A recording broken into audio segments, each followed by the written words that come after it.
Enlightenment is actually experiencing the same.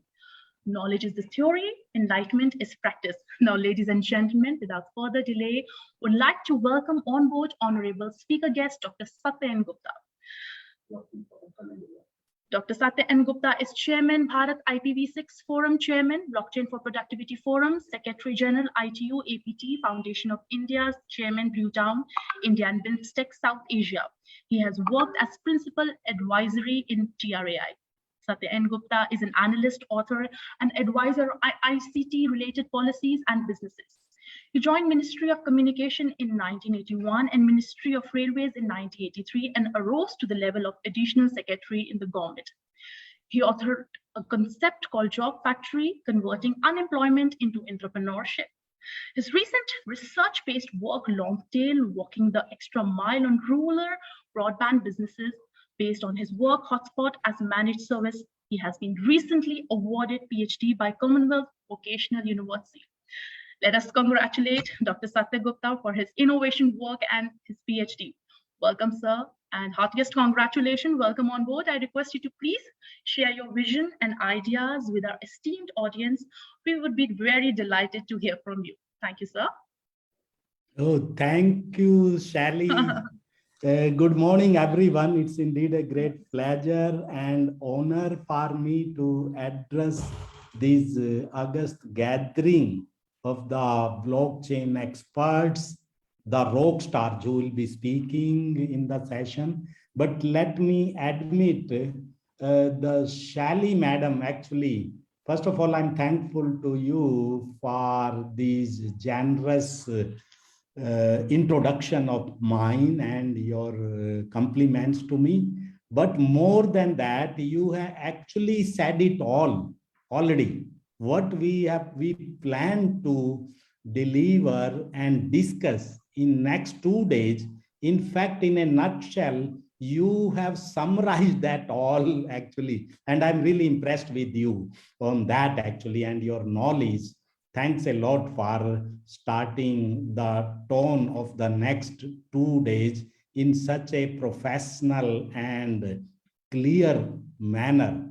You have, Shally, you have actually already introduced our forum, Blockchain for Productivity Forum, which along with your Broadband Engineering Society and IET's few centers is doing this 2 days workshop kind of thing, though it's a seminar, to educate the participants or the learners anything and everything they wanted to know about blockchain.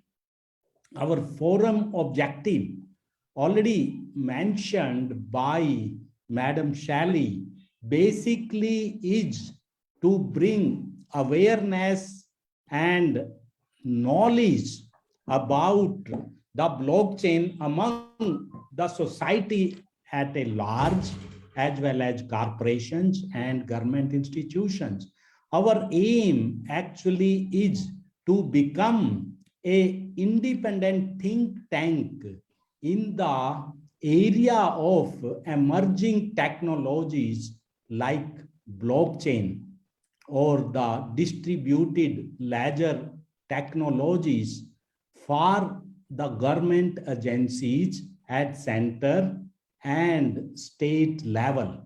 It has been registered in the form of what I like to call a blockchain cooperative, and you will learn what I mean by that. The example of that goes to my mind 50 years back was this Amul Dairy, that milk cooperative, something like that. We have made it on that, and blockchain cooperative meets that kind of agreement, and we have actually registered it as a trust.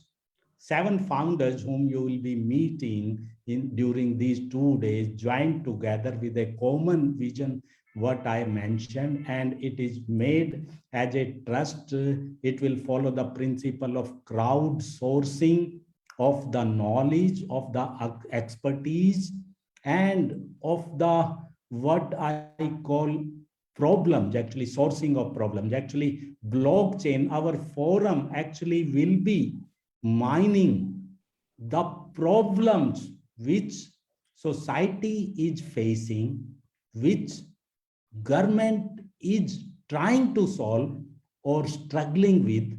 Those kind of problems we want to solve through this forum, because I believe blockchain as a technology have the solution for any problem you as an individual, as an institution, as an enterprise, as a government, and society as a whole have. It can solve that. Actually, I go back to my student days where I saw movies. You may be knowing about that. Victoria 203, Victoria 203, where two actors, the famous actor Pran Sahab and Raj Kapoor Sahab, they found a key located in a lamp post in a Victoria. Those days in Mumbai, Victoria used to be there.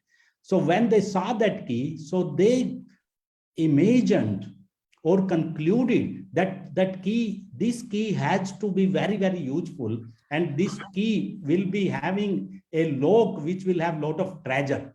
That was their feeling. And then they traveled all over the city of Mumbai to search for the lock for which that key will fit in.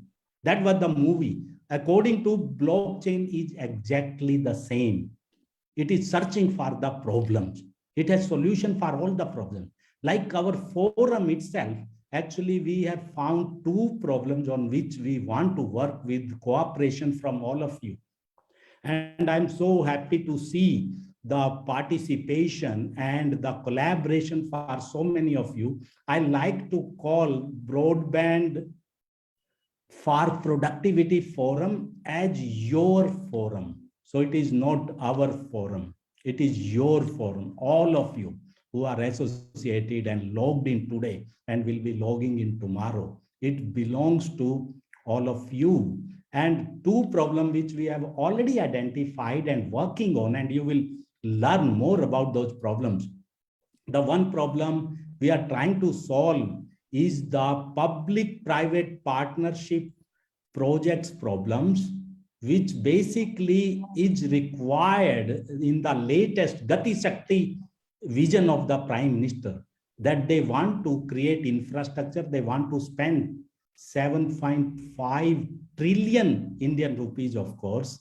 And for that, they have to solve all the problems of public-private partnership. So we, along with the University of Petroleum and Energy Sciences, led by Professor Akhil, our founder member as well, who will be speaking in the technical session, we are trying to make use of the one attribute of the blockchain that is called smart contracts. Smart contracts is basically not only automating the contracts, but also adding a lot of values to that. Actually, as you know, blockchain brings the openness, transparency, reliability, the security, efficiency, and on top of that, the trust part actually.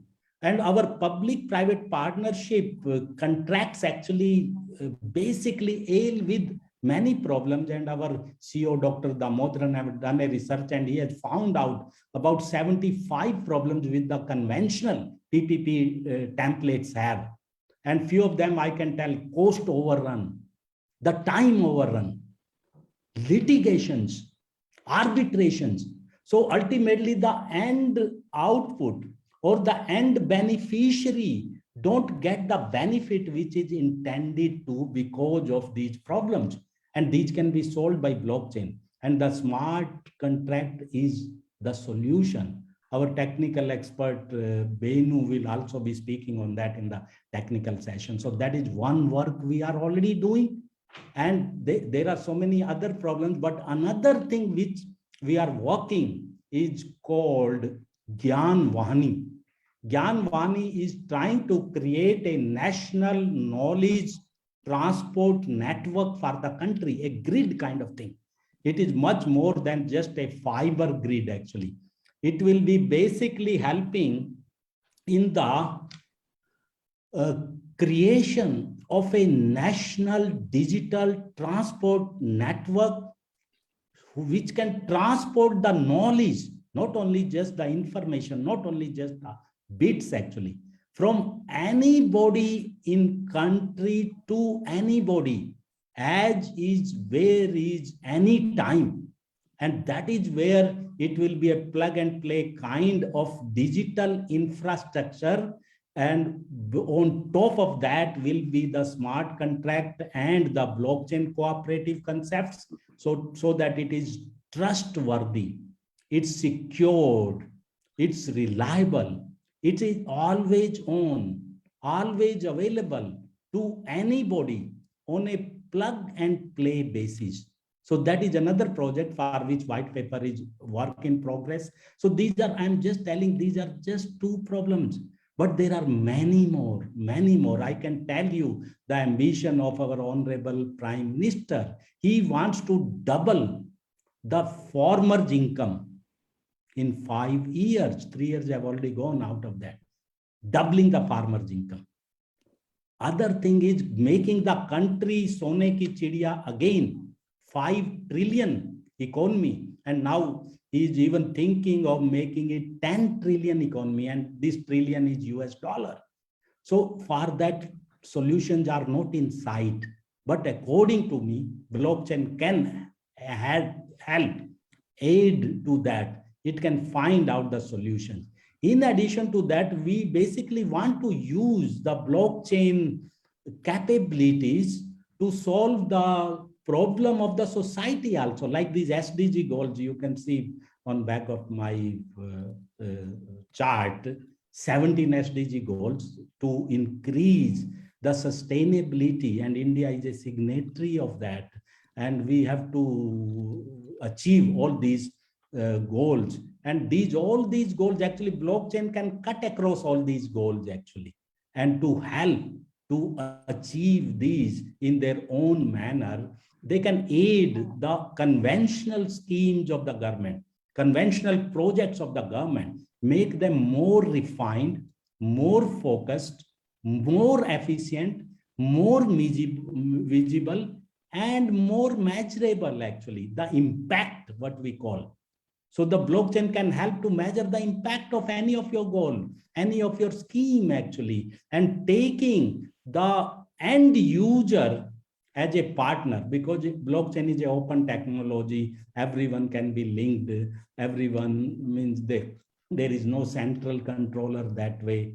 So it has so many things the blockchain can do, and we will be doing only a very small part of leveraging of that to solve some of the societal and governmental problems in the way e-governance is happening, in the way project execution is happening.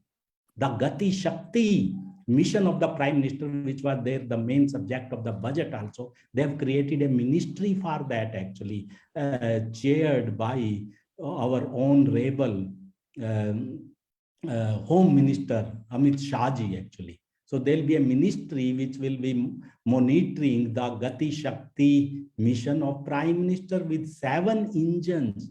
And the blockchain can help all those 7 engines, actually.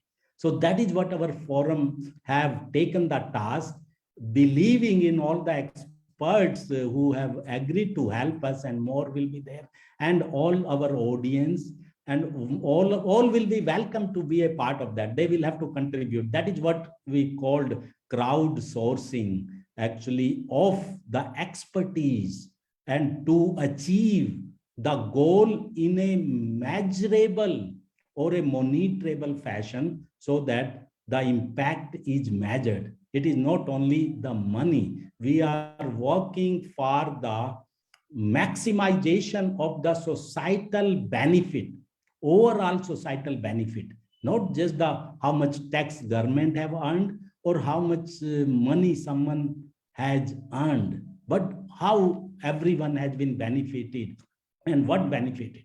Ultimate goal will be that we have to create a sort of our own web 3.0, We all know about World Wide Web 1.0, 2.0. Now we are talking of 3.0. And the 3.0, the beauty of Web 3.0 will be, it will be our own web. Earlier also internet was our own. Then the Web 2.0 came, where most of the commercial company, most of the content companies, they more or less actually garnered that. Of course, they spend money, they spend technology, they really help the people. But then they also got the major benefit out of that. They almost became the owner of that. So the blockchain can help us decentralizing that, distributing that, taking the ownership back to the end user, every person on the society. And that is Web 3.0. And we are basically trying to do that. So now in the end, I like to welcome, basically, which I should have done in the beginning, all of our experts, especially our chief guest, Arvin Kumar ji, Director General, Software Technology Park of India, a close friend of mine. In fact, 20 years back, we were working together in TRAI, and he has risen to this highest level, and I'm thankful to him for sparing his time. I'm also like to welcome our, of course, partner in this, Mr. Sunil ji, Additional Director General of Doordarshan, and also the Executive Council member of our great institution, IETE. And then we like to welcome the chairman of various centers of IT, who has very kindly have decided to support us in this, and our own friend Yogesh Kumar ji, who will be speaking just after that, who is a fire starter. And then in technical session, we'll have Mr. Andrea, international expert, Mr. Kamlesh Nagavare, my own colleague Venu, Professor Akhil, Mr. Buddhan, our friend from Bangalore, who is the principal GM of BSNL, and BSNL is already working on use of blockchain. Of course, Dr. Shiv Kumar, Dr. Damodran, and then we also have a lot of our friends from IT again. And for tomorrow also, in advance, I'd like to welcome General Pant, also our chief guest for tomorrow, the Lieutenant General Dr. Rajesh Pant, who is the National Cyber Security Coordinator, and his colleagues, Dr. N. Sharat Chandra Babu, Executive Director of SATS, Mr. Krish from UK, Mr. Raj Kapoor, another rock star of blockchain in our country, Dr. B.K. Murthy, CEO of Center of Excellence at Department of Science and Technology, IIT Bhilai, Professor Sandeep Shukla from IIT Kanpur, and Madam P.R. Lakshmi Ashwari, Senior Director, Center Head, CDAC, Hyderabad. Of course, Mr. Ono Palser, who will be speaking from Netherlands, and our own J. Chaudhary Garu, with whom I worked when I was in Hyderabad 30 years back. He is the chairman of India Broadband Standards BIS Committee in Hyderabad, and many more. And I will also like to welcome all the participants, a lot of our friends, actually, my colleagues in the different departments of the government where I served, actually. So a lot of them, and you will listen more from many of them. So with that, I will again welcome all of you and like to thank all of you and for this patient listening. And thanks a lot, and let's learn more and more from our experts. Thank you. Thank you, sir. Thank you so much for making my task very easy and like a cakewalk by introducing and moderating very efficiently, aesthetically. Thank you so much for your empowering speech. Our vision is a picture of the future that fuels our passion. I thus feel immensely honored to be part of such a prodigious event, which embarks visionaries and brings forth ardent and eminent personalities. Now, without further ado, moving on to our next renowned guest, Dr. Shiv Kumar. Dr. Shiv Kumar is Director General Blockchain for Productivity Forum and authorized training partner of Global IPv6 Forum, also founder member, Bharat IPv6 Forum. Dr. Shiv Kumar is a skill builder, mentor, and innovative solution provider for IPv6 network design and security, cybersecurity, blockchain, and Industry 4.0. Possesses 3.5 decades of multi-dimensional experience in telecom, project management, business development, technology promotion, skill development, and capacity building. Prior to his entrepreneurial journey, Dr. Shiv has served telecom giants such as Qualcomm, Ericsson, Wireless Incorporated, USA, Nokia, and Nokia Siemens Network. DOT and STPI, mighty Government of India. Dr. Shiv is a governing council member, chairman of Board of Research, Innovation and Standards, and ex-honorary Secretary General of IETE India. He is also on the board of governors of Jagadguru Kripalu University, Orissa. Welcome, sir. Welcome on board. Thank you for joining us. Now, I would heartily request you to please illuminate us with your vision today.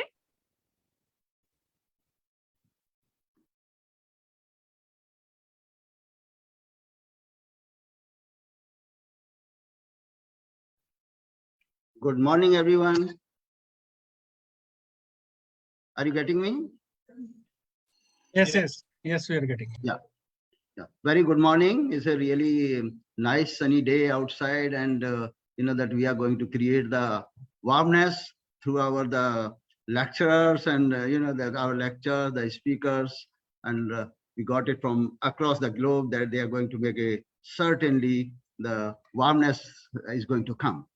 So, respected chief guest of today, and that my work is now very simple since Dr. Satya Gupta has introduced almost all and welcomed each and everyone. So once again, I welcome each and everyone, our chief guest, Arvin Kumar ji, Director General SCPI, Satya Gupta ji, CEO K.V. Damodaran ji, Akhil, Professor Akhil, Venu Vora, our technical advisors, Dr. Raj Kapoor, Andrea Rossini, Kamlesh Nagavare, then we have Ono Westler, then we have Chris, and also we have the Sunil Ji, President Broadcast Engineering Society and Digital Director General of the Prasar Bharati. Supporting partners, Alumni Association, Chairman R.S. Chauhan. Then we have Governing Council members, dear Governing Council members, so welcome, all are welcome here. The Chairman of the centers, speakers, ladies and gentlemen. It's a nice sunny day. So disruptive technologies of the digital era are IoT, artificial intelligence, 3D printing, AR, VR, blockchain. So there is one technology which is the disruptor of all the disrupting technologies. Can you guess? Is it AI, IoT, 3D printing, or AR, VR? No, it is blockchain. Has the internet changed our lives? Yes or no? Have mobile phones changed our lives? The blockchain is something that is the transformative technology.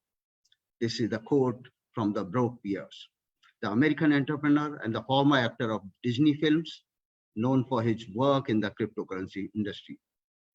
Blockchain technology could change our world more than the people imagine. These are the words from the Alibaba guru, Jack Ma. Jack Ma Yun, he's known as a Chinese businessman. He's a magnate investor. He's the co-founder of the Alibaba. So is it time a hype being created for the blockchain, or is it a reality? Our domain experts are going to address some of the issues. So today we are going to discuss about the blockchain revolution 2022. Is it a blockchain revolution? Why we have called it a blockchain revolution? In fact, it can be called a tsunami. That is the quote. I'll give you a quote that it is a tsunami, is not just the revolution. Blockchain is so wide. Our speakers will try to do the good job, but the blockchain is so wide that you cannot know everything. And you are just few moments away from the meeting a Greek who knows so much than you do.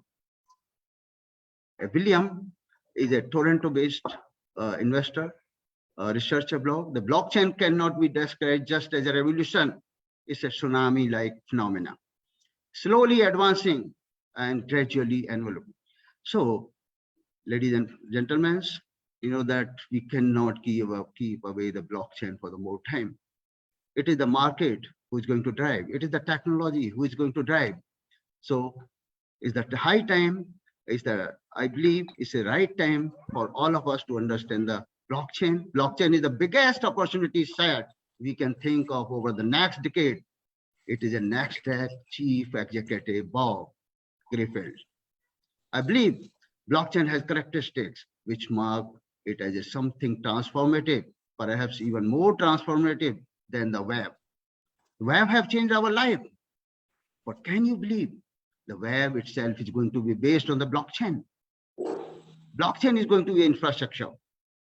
So a lot of our good experts, we have got it from across the globe. They will address all the issues. Blockchain is some technology. It's a mathematical framework. It's basically is free from the politics. It's going to bring the transformation, trust. It's going to bring the immutability. It's going to make our life efficient through the business transformation. So business, the blockchain does one thing. It replaces a third-party trust with a mathematical proof. That is why it's based on the cryptography, which is a oldest technology. It's based on the mathematical proofs. So this technology is one technology which basically we'll be discussing. So let me give just a brief in 2 minutes about our program. 1 second, sir.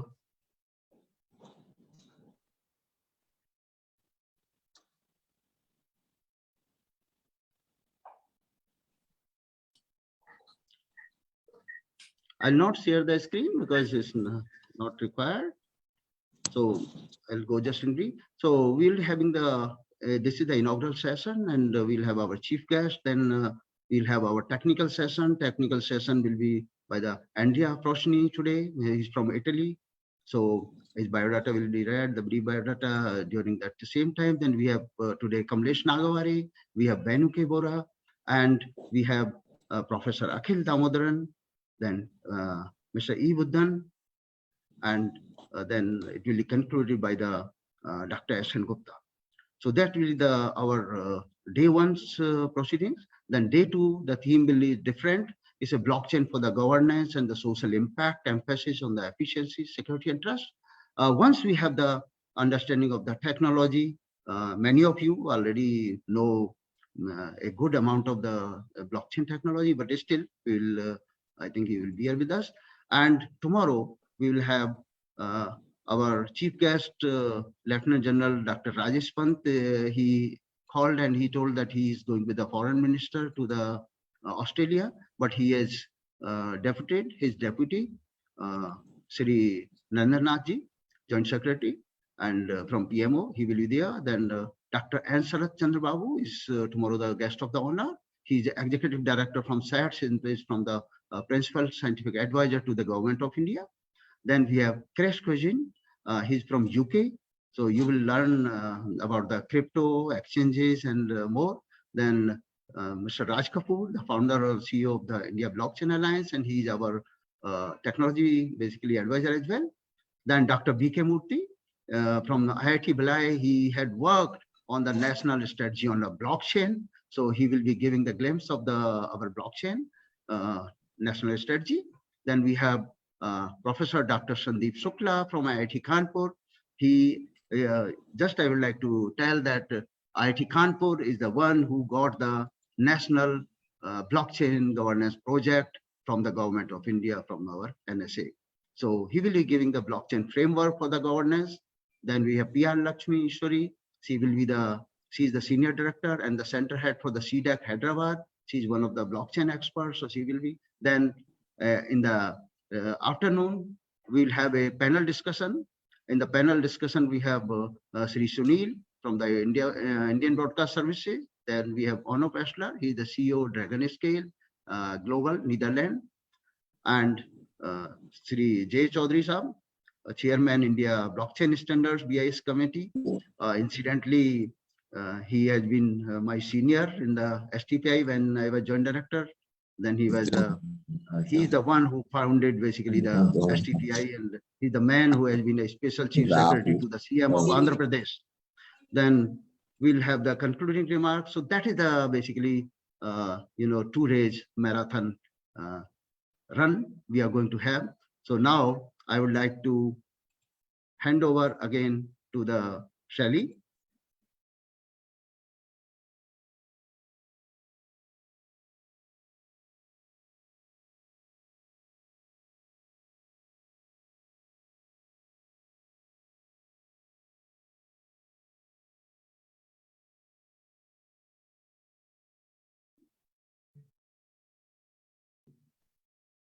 Thank you so much, sir, for such a high-spirited, empowering speech. We feel motivated, boosted on a warm, sunny day. Moving on, ladies and gentlemen, the two most powerful warriors are patience and time. And time isn't the main thing, it's the only thing. Therefore, thank you everyone for granting precious time. I'm truly humbled by your numerous insightful contribution to the session. Allow me to pronounce our next special guest, Shri Sunil ji. Shri Sunil is President of Broadcast Engineering Society and is Additional Director General with India's public service broadcaster Prasar Bharati, and is heading the International Relations, Marketing, Distribution and Central Archives Division at the corporate level. With over 3-decade experience in the field of broadcast engineering, Mr. Sunil has worked on broadcasting projects in India and overseas. He has been a member of the Technical Advisory Group of ICC, INSAT Coordination Committee of ISRO. Shri Sunil is a winner of the ABU Broadcast Engineering Excellence Award for 2018. He is currently the Vice Chairman of the Technical Bureau of the Asia Pacific Broadcasting Union, a panelist, international jury for ABU Award, and one of the judges of Association of International Broadcasters UK. He is also a governing council member and honorary treasurer, IETE, a professional society of technocrats. It's a great honor to have you here, sir. Your presence at the event made the day truly memorable and fortunate. I would like to request you to please share some of your thoughts, especially in the media and entertainment sector with us, and further enrich the session with your insightful comments. Welcome, sir. Welcome on board. Thank you, Shelley. Eminent speakers, distinguished guests, my brother and council members of BES and IIT, Chairman, IIT Centers, dear colleagues, ladies and gentlemen. It gives me a great pleasure to join you all at this conference today, focusing on the latest trends in blockchain development and its implications for business strategies. I, on behalf of the India's Public Service Broadcaster Prasar Bharati, Broadcast Engineering Society of India, and IIT, welcome you all to this event on blockchain trends in future for transformation towards sustainable and resilient societies, as Dr. S.N. Gupta has just now told, and to witness the insightful deliberations from the experts in the coming 2 days. Recently, blockchain, also known as the distributed ledger technologies, has become one of the most important disruptive technologies with a great potential to change our economy, culture, and society. The technology is one of the most talked about in the sphere of IT, as well as in the facilitation of e-commerce. Blockchain has the potential to disrupt the way that we do business today, and its use expands to new areas on a daily basis. As a specific distributed database technology, blockchain technologies have a unique feature. They are inherently resistant to modification of the data. Once recorded, the data in a block cannot be altered retroactively. But what promises does it hold for a sustainable development? What are the current examples that encourage greater adoption of this technology towards sustainable and resilient societies? We hope to find answers to these questions in our deliberations today. The usability of blockchain technologies has become well recognized after the successful operation of its early digital cryptocurrency application, as Dr. Shiv Kumar just now told. And nowadays, more and more innovative applications have begun using blockchain technologies, which result in many new digital financial applications and various decentralized applications that eliminate a need of the third-party intermediaries. The objectives of this brainstorming gathering today and tomorrow are to better understand the blockchain technology and its implications to the security, analyze and evaluate its current status and maturity, discuss security and piracy aspects related to the blockchain applications, examine means for extending online trust using this technology, provide a platform to share findings, and for dialogue on policy, regulatory implications of blockchain between enterprises working on blockchain applications and regulators from various industrial economic sectors, and finally, to identify potential items that this blockchain forum needs to analyze or review. I would like to emphasize that comprehensive security controls, including technical and organizational countermeasures, are indispensable, not only to protect the information assets and build confidence and trust, but also to protect reputations of the countries, organizations, and people.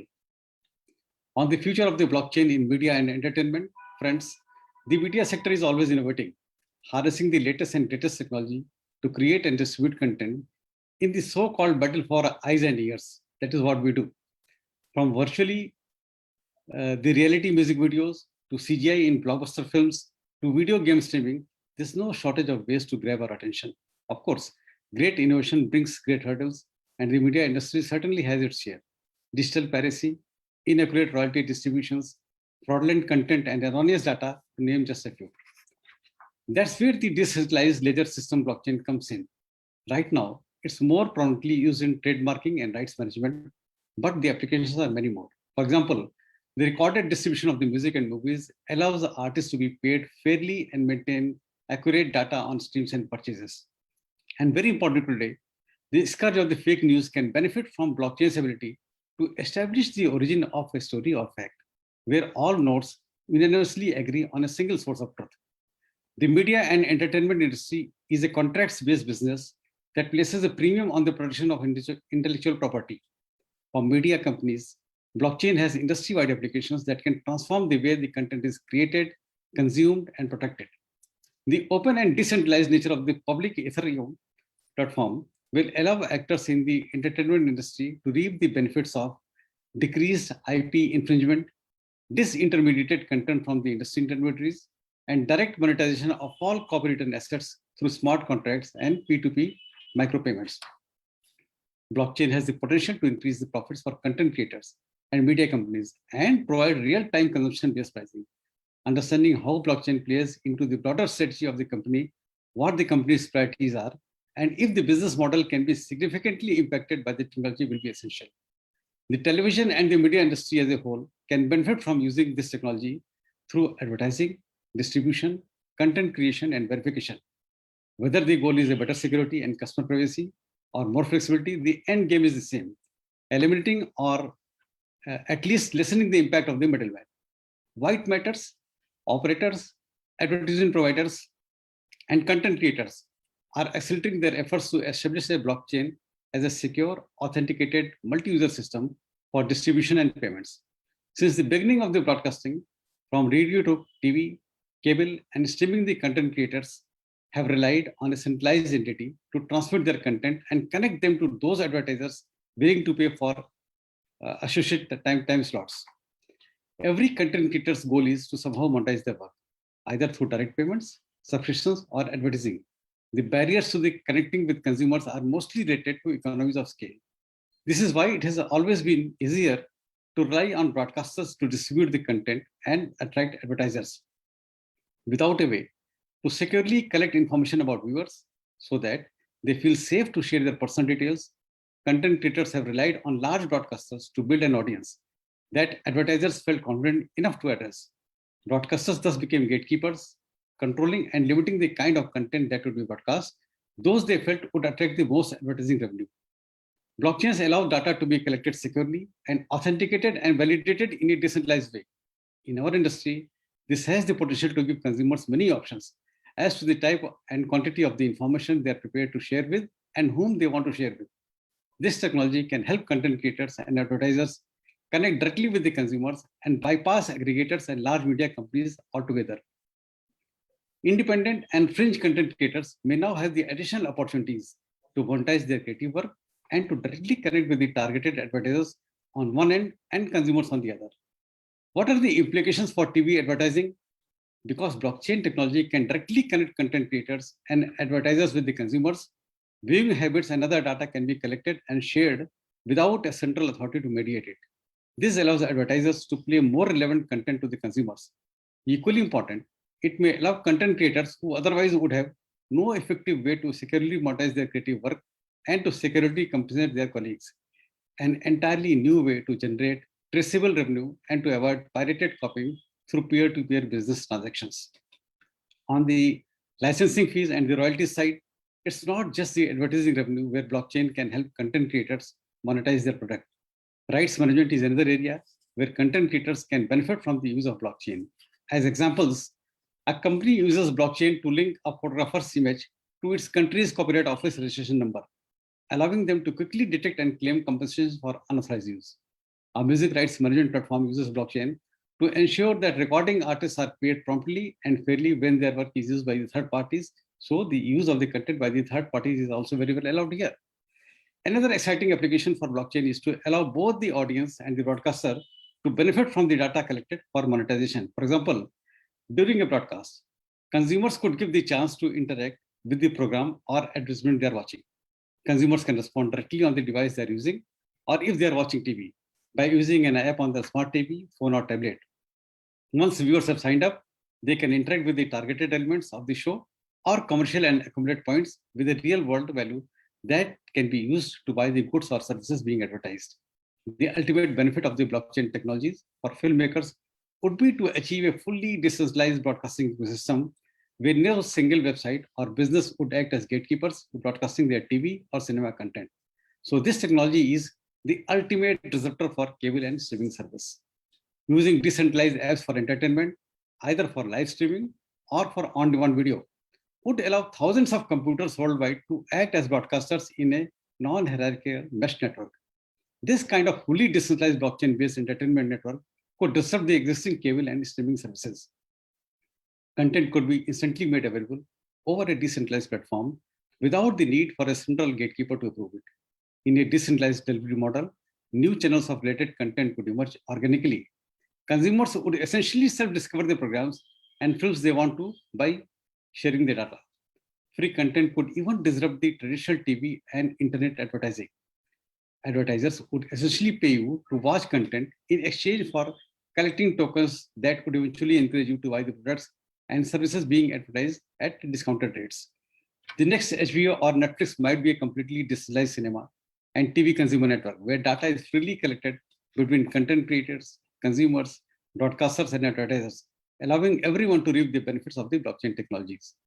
Having said this, my dear friends, I'm delighted that we will be here today and tomorrow from the distinguished speakers from both the public and private sectors who will tell us more about the use of blockchain in their respective fields ranging from the financing to managing supply chains and identity management.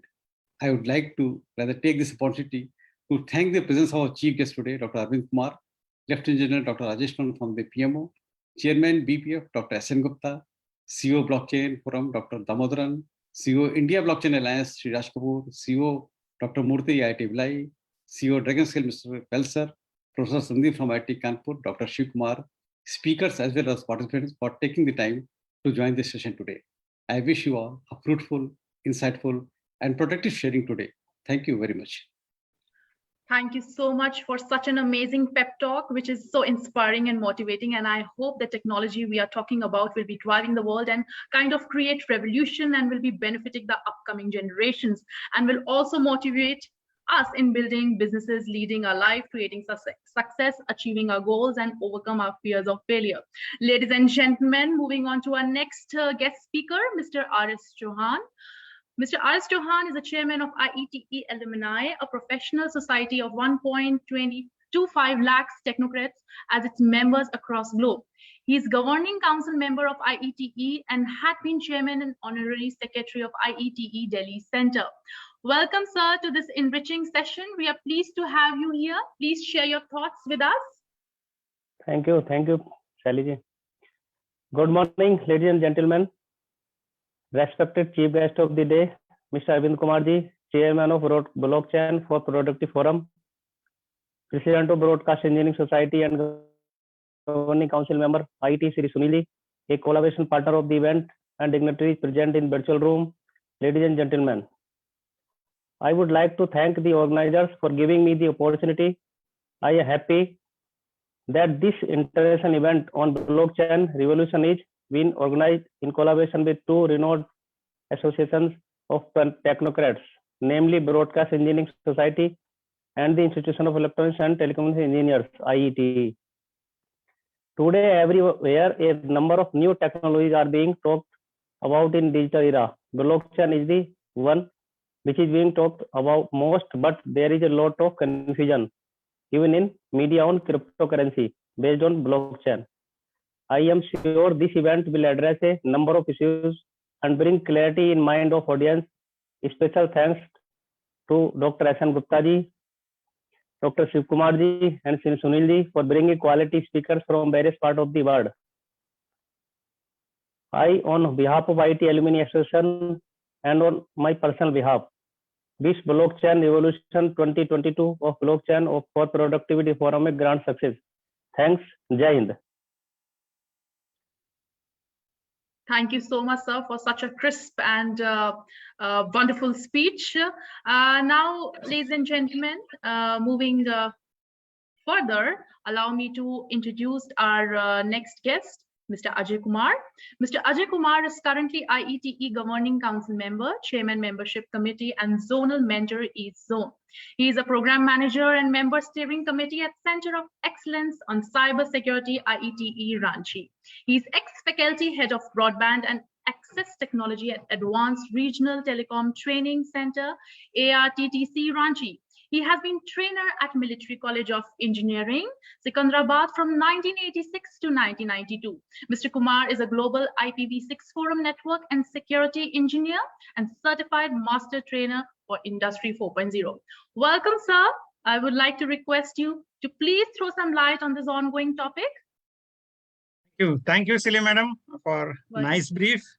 Good morning to all dignitaries sitting on the virtual dais, respected chief guest of today's function on the theme blockchain technology, trends and future, Sri Arvin Kumar ji, Director General STPI, Chairman Blockchain for Productivity Forum, Dr. Satyan Gupta sir, CEO Dr. KV Damodaran sir, Sri Sunil ji, President Broadcast Engineering Society and Additional Director General Prashar Bharati, supporting partners IET Alumni Association, Chairman Mr. Chauhan ji.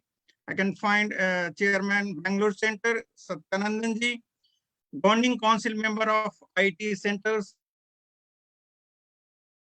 Ladies and gentlemen, this is my privilege to being part of this function. As Dr. Shiv Kumar has nicely explained about cryptography, one of the leading disruptive technology apart from the virtual reality, as we know, AI, IoT, and 3D printing. This is as disruptive as digital photography and iOS Android system, which virtually changed the whole scenario of digital photography and mobile phone design. As I understand, blockchain is a combination of three important technology, that is cryptography, a peer-to-peer network, and a digital ledger. Here, data is a blockchain, is not stored in centralized database with one party controlling it. I understand blockchain as application in all the sectors across all industries. I am sure we are going to learn a lot over these 2 days of deliberation. I would like to extend our sincere thanks to organizers for 2 days brainstorming session. Thank you. Thank you all. Thank you very much. Thank you so much, sir, for gracing the occasion with your valuable ideas. This webinar certainly benefited from your breadth of knowledge and depth of expertise. Giving it your time really helped make it a success. Thank you so much, sir. Ladies and gentlemen, please allow me to introduce our next guest speaker, Mr. Satyanandan C. An officer of the Indian Broadcasting Engineering Services. He retired as Chief Engineer, Doordarshan DD1 South Zone after 4 decades putting in service at various positions. He was instrumental in getting up Bangalore's television center in the 1980s. During the early days of satellite television in India, he implemented the networking of television transmitters via satellite and launched Doordarshan's DD Karnataka regional satellite TV service. He pioneered the conversion of the television transmission chain from analog to digital. Welcome, sir. Welcome on board. Welcome to this webinar. We would like to know your words of wisdom on this ongoing technology we are talking about. Please go ahead, sir. Thank you, Ms. Shaili. At the outset, I thank the organizers for giving me a slot to say a few words at this Blockchain Revolution Summit, organized jointly by IETE and Broadcast Engineering Society. I happen to be a member of both these professional societies. If it is not the first time that IETE and BES are having a joint activity, it is at least one that is not often held. Now with Mr. Sunil at the helm of BES and as also a member of our governing council, I'm sure that we will have more such joint ventures in future. Both Mr. Sunil and Dr. Shiv Kumar are very dynamic individuals, and we can hope for Achhe Din at IETE. I congratulate both of them, as also Dr. Satya N. Gupta, Chairman, Blockchain for Productivity Forum, and Dr. K.V. Damodaran, its CEO, both of you. Yeah, most of us know about blockchain in the context of Bitcoin and other cryptocurrencies alone, but the applications of blockchain go much beyond crypto. From what little I have gathered about this emerging technology, while the idea of a distributed database appeared way back in the 90s, the technology only took shape as late as 2008. I understand that blockchain is a system of recording information in a way that makes it almost impossible to change, hack, or cheat the system. Access to the blockchain is made easy for authorized users, at the same time making it virtually impossible for unauthorized users. It's a giant digital ledger of transactions stored as a chain of blocks that is duplicated and distributed across the entire network of computer systems, is what I could understand. At the core of it, the blockchain has two primary functions: securing your data and recording virtually everything of value. We at IIT Bangalore have been conducting many short-term and weekend training courses in subjects such as IoT, augmented reality, artificial intelligence, machine learning, MATLAB, embedded systems, advanced FPGA, etc. We have also held training courses for executives of Bharat Electronics Limited in subjects connected with the radar, antennas, and other topics which are relevant to defense production, etc. In this, we have utilized the expertise of serving and retired scientists of DRDO and many others. However, we have not so far held any course or webinar on blockchain technology.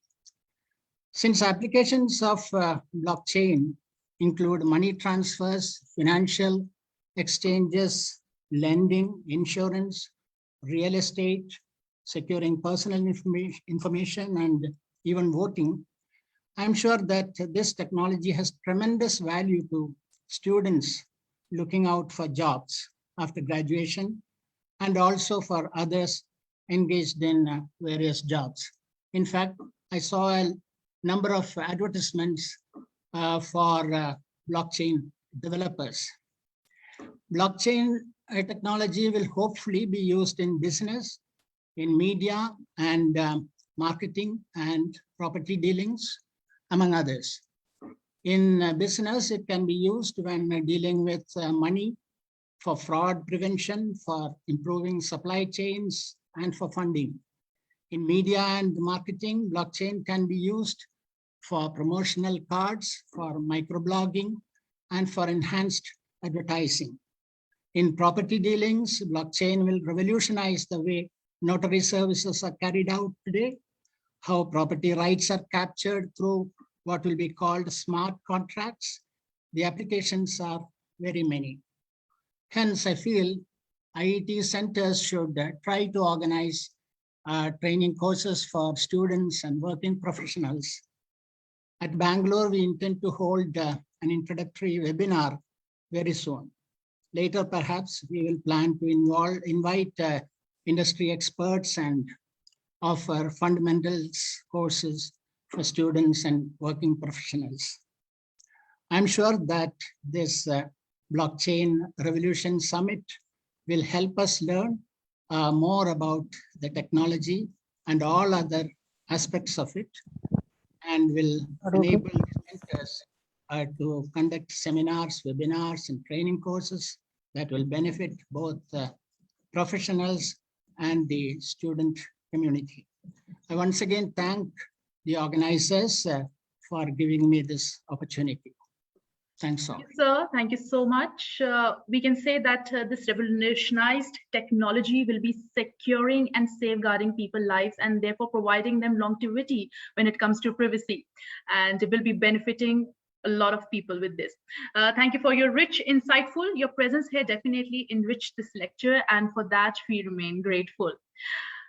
Ladies and gentlemen, there are two types of people in the world: people who do and people who won't do.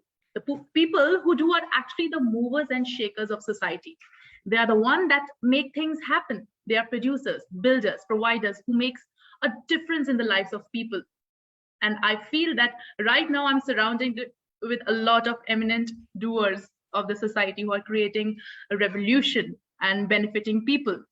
Now I heartily welcome our next guest, Mr. Yogesh Kocher, is a fire starter with over 30 years of experience and leadership experience across India, UK, and USA. He's a brand custodian of fire.org, a world's leading green blockchain company that in the last 4 months has already received a valuable of $1 billion USD, making it the world's fastest growing unicorn.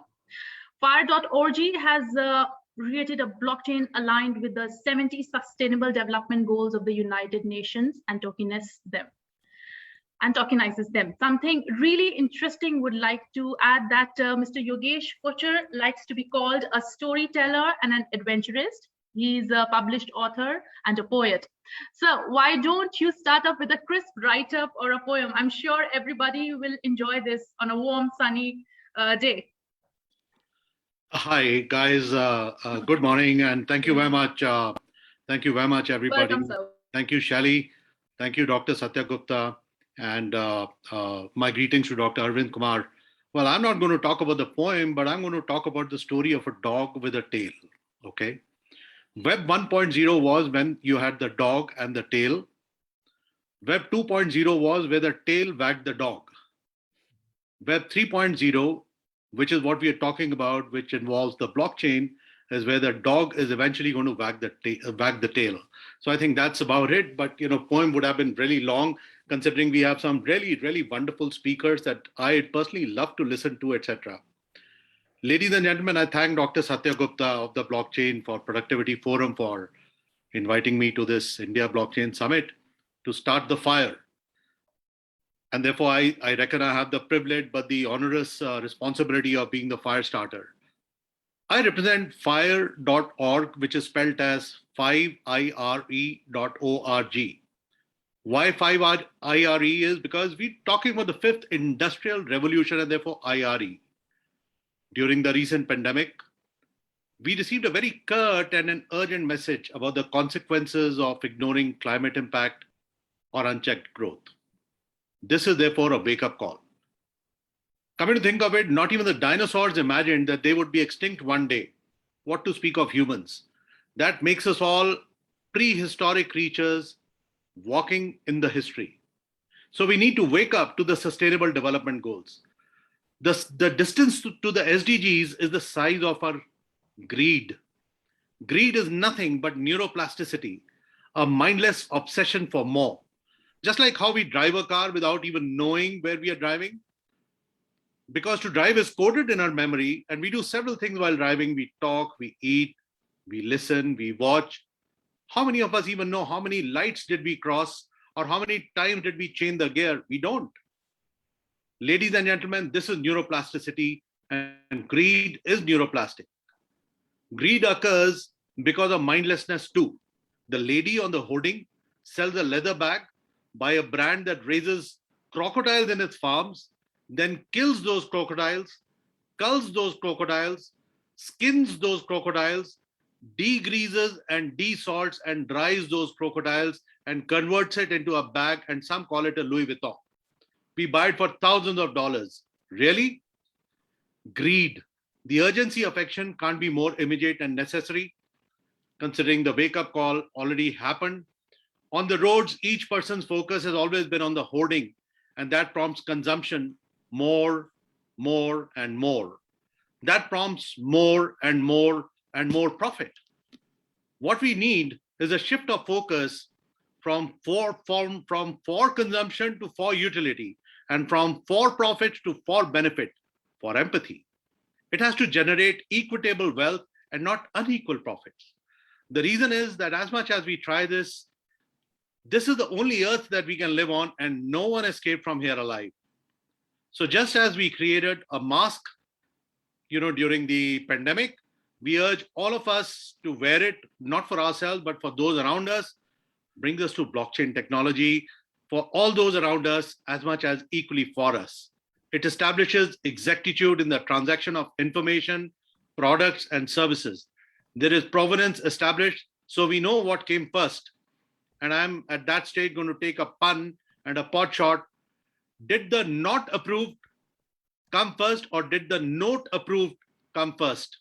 I'm sure some of my bureaucrat friends here will be laughing and chuckling when I said that. But FIRE is the first sustainability-focused blockchain project, complete with its ecosystem, featuring an exchange, a wallet, an NFT marketplace, as well as a VC fund to grow other sustainable blockchains. It is also India's first and only level 1 blockchain project that has embraced the for-profit, the for-benefit paradigm at the heart of the blockchain. So we are away from for-profit, we are into for-benefit.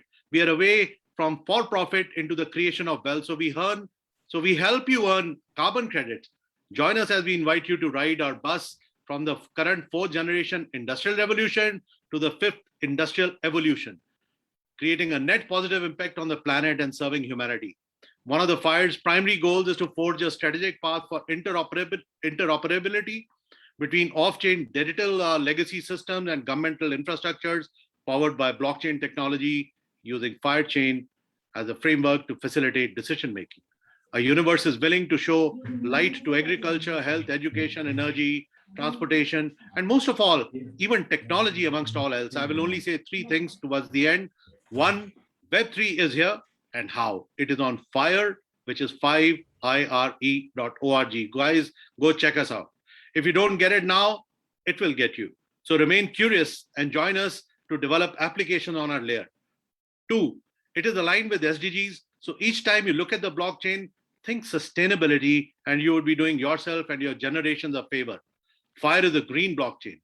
3, Indians built American companies built products and billions of dollars, while we only served them with services. I will say this again a little differently. Indian coolies built American companies built products are billions of dollars, while we only serve them as coolies. Here is blockchain, 5IRE, or FIRE as I like to call it, will give you all the tools, and we should now start building products, creating value. Thank you very much. Thank you, sir. That was very aesthetic, lovely, beautiful, and innovative, kind of creative. We are lucky to have a resource speakers like you participating in the webinar. Your presence and experience gave more meaning to it. Thank you so much. Now, ladies and gentlemen, this is the moment. I'm profusely overjoyed to take the opportunity to introduce our chief guest, Shri Arvin Kumar. Mr. Kumar is Director General of Software Technology Parks of India.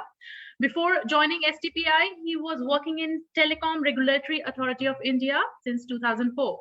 As advisor in TRAI, he was responsible for formulating policies on broadband, data security and privacy issues, manufacturing, DTH, IPTV, TV broadcasting, and OTT. After having worked since 1997 in the Indian government-run Premier Technology Center, CTOT, in various capacities. Now, sir, we would like to invite our chief guest, so to oblige us with few words of encouragement, sir, please do the honor of addressing us with some valuable insight. Welcome, sir. Thank you, Shelly. Good afternoon, everybody. Dear esteemed panelists for this webinar, all experts, subject matter experts, participants, I'm extremely happy to be present on this webinar on blockchain revolution, which is aptly named. As seen from the previous speakers, ये नीचे जो अभी library जी जी सुनील जी आपका शायद mic please. It's muted now. So, as seems from all the previous speakers, from dinosaur, dog, tail, that blockchain is a technology. Even today it is at inflection point, and we all set to revolutionize. We want to do some big revolution. The way we transact, unless we appreciate what is the meaning of transaction in the life, it's very difficult to understand. It is very difficult to appreciate blockchain technology. Blockchain technology, just take T is for transaction. The transaction is very important. So whenever there is a development of the technology, it always for improvement of the life of the humankind. Just think when there was a no transaction. Let us go to when the transaction was in the barter stage. Let us go to even previous to that. There is a no transaction. There is a no trade. So you are dependent what you hunt. There is no transaction. So if you hunt fox, then you will be able to eat fox. If you are able to get some good deer, then you have to satisfy with the deer, because there is a no transaction, there is a no trade. So this was the life you are living. And first kind of the transaction came, it's called barter. So then you can do something. You are sowing paddy, I am sowing wheat, so you can exchange it. So some sort of life has improved. Then came third type of the transaction, currency was introduced. So then you can do more number of transactions, right? After the currency and bank came, so you can do one more transactions. So you can deposit the money, then your life has further improved. You can buy air condition, you can buy so many things because now transactions are more open. Then came UPI, very easy to transact. So life has become more easy. So this all technologies has played a major role and improve your life by the transactions. So if you see from primitive stage to today, all about the transactions. If there is no transaction, either we could have drinking the water of the river because there is no water available because you can't transact it. And therefore, this whole transaction is very important for development of technology, for development of the human life per se. And this blockchain technology has three main pillars. This blockchain technology about the transactions, and those transactions are trusted. So we have three T's for the blockchain technology: trust, transparency, and traceability. So if you can have trusted transaction, if it is a transparent and it is a traceable, then your life is good. Today, just see the power of transactions.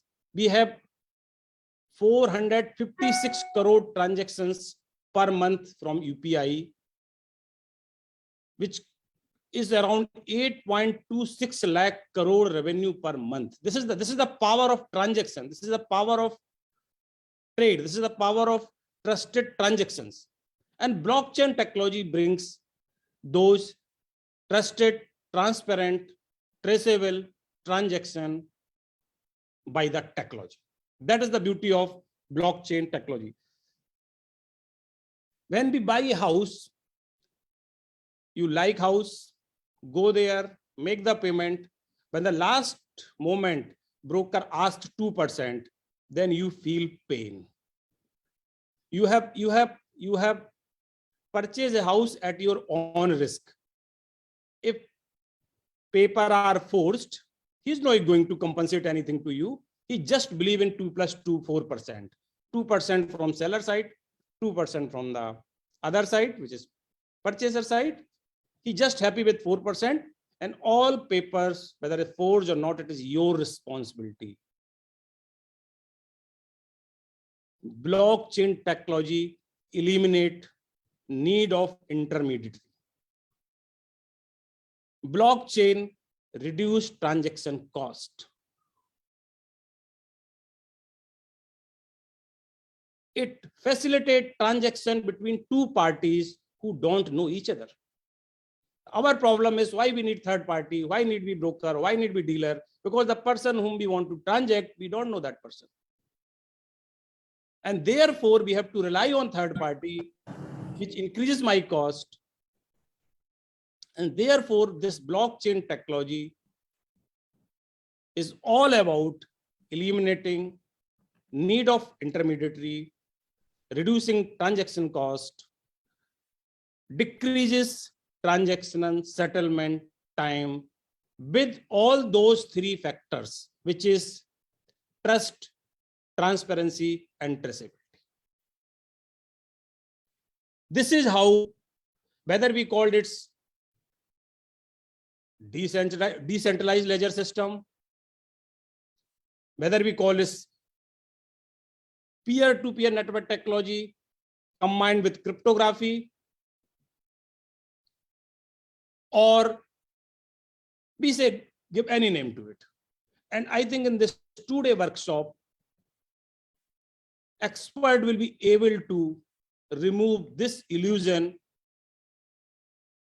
in the mind of the participant that blockchain is all about Bitcoin. Bitcoin is one of the application. I hope the expert on these subjects in 2 days will be able to remove this illusion in the mind of the participant. This is Bitcoin technology is much, much beyond that. It can provide, it can support all types of the services, whether it's a financial services, whether it's a small contract, the health services, all things can be done by these technologies.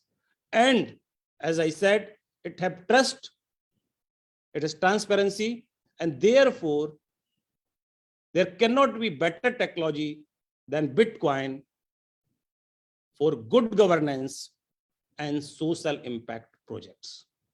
You need only 2 things for the, when you are working with the good governance, you need trust, you need traceability, and you need transparency. So therefore, when these all 3 can be given by one technology, which is called blockchain technology, I think there cannot be. So this is inherently good for the good governance. Inherently, this is this feature of it. It will have wide social impact.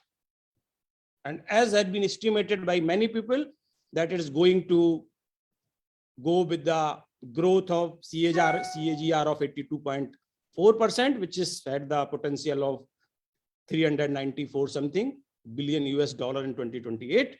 I fully agree with that estimate, because this is the way we are going to change our life. We are going to change our transaction, and we are going to introduce this in our e-governance. Therefore, it is now not a matter of when Bitcoin technology or why Bitcoin technology. Now the matter is how this Bitcoin technology be implemented in this country for all the project at the fastest level compared to any other country in this world. This should be our spirit. This should be our ambition, and we can achieve it. We have proven we can implement Aadhaar, 1.3 billion people. We can implement UPI. We can do this. And that should be spirit. Now we should not discuss when it has to be done, for which sector it has to be done. It has to be when at the earliest we can implement blockchain technology in this country. Ministry of Electronics Information Technology has already issued National Strategy Plan for the blockchain. We can learn from that, we can see it. And as STPI, which is Software Technology Parks of India, we have number of Center for Entrepreneurship. But our Center for Entrepreneurship are generally domain specific. We have one exclusive COE for blockchain technology. It is called APARI, which is very near to this place, which is in Gurgaon.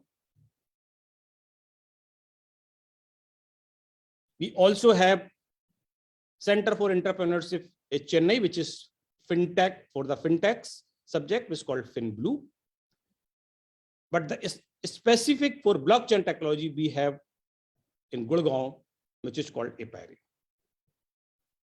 where we have target of 100 plus startup in 5 years.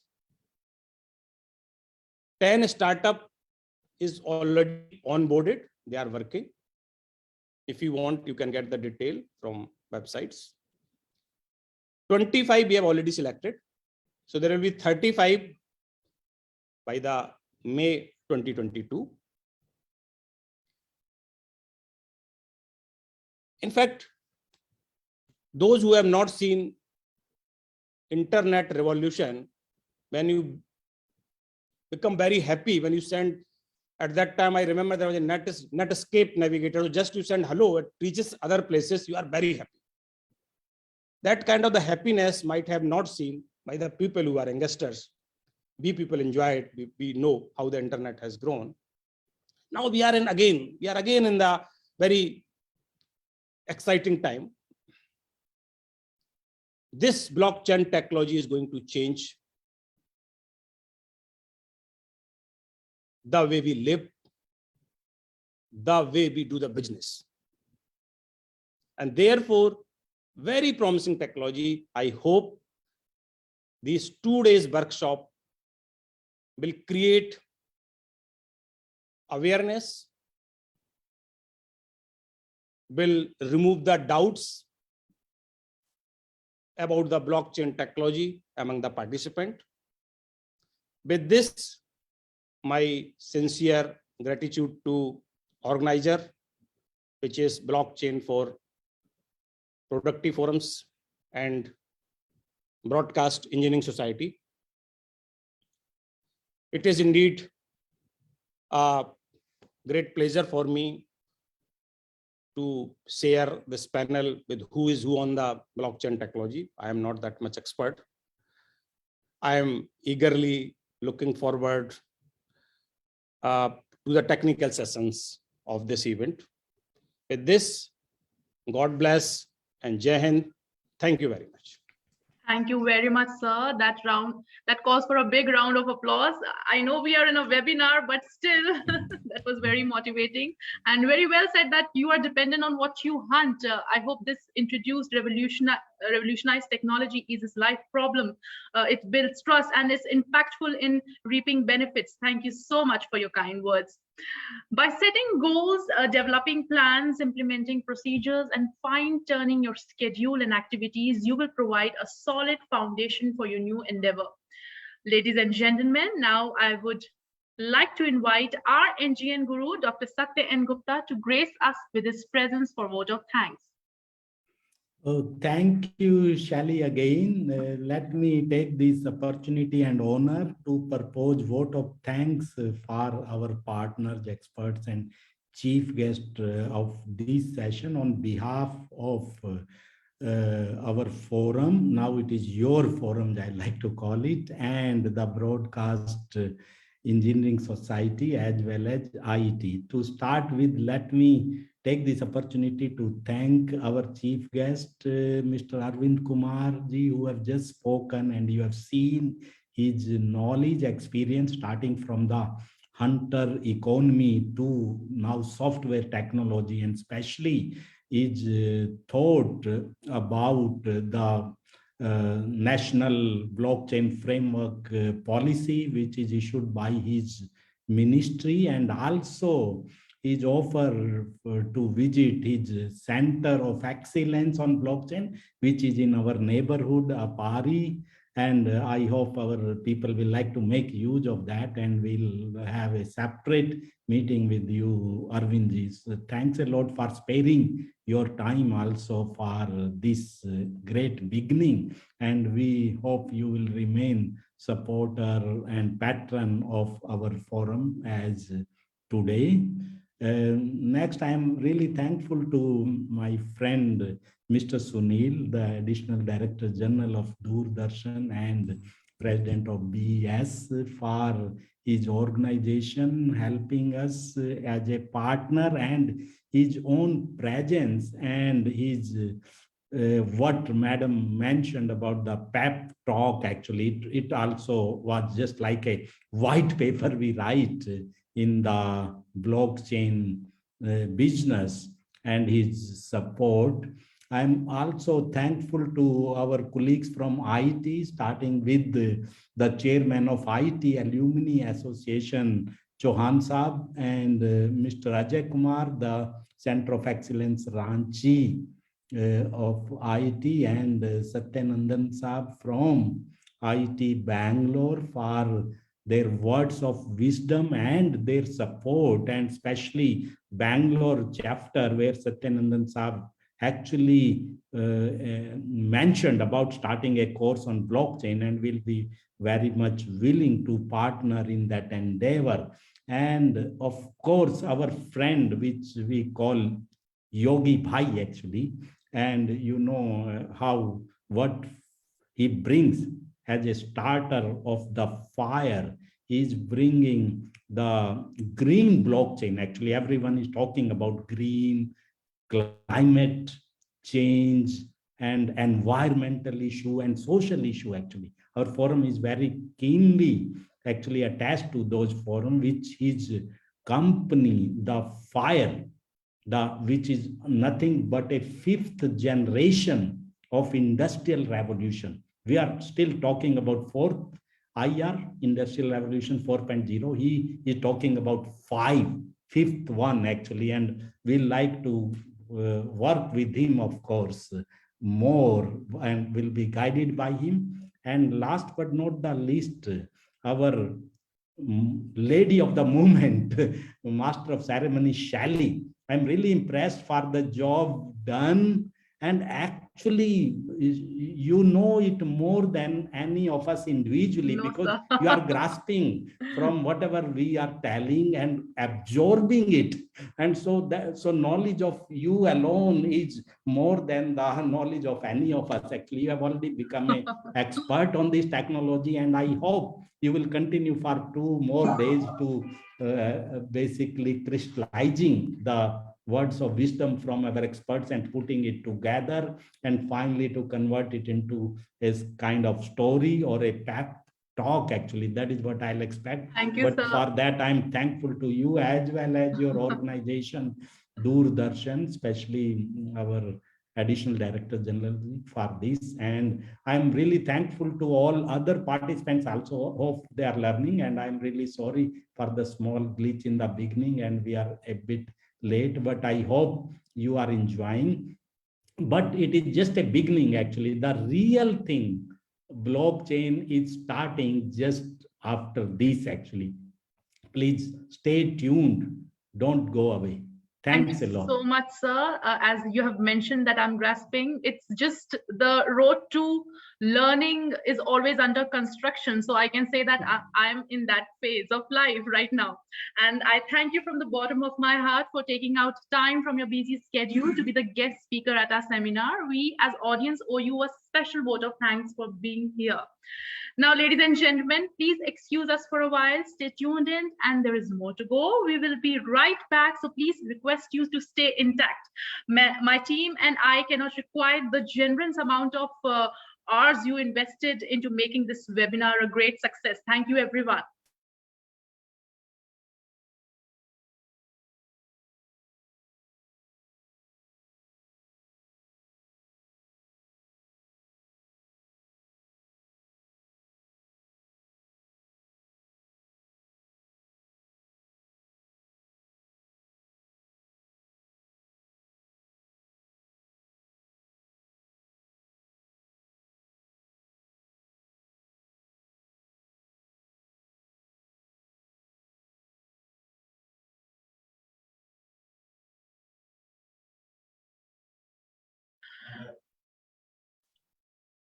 Welcome back, everyone. I would like to express my gratitude to all the esteemed delegates of the webinar for their presence and contribution to make this webinar a huge accomplishment.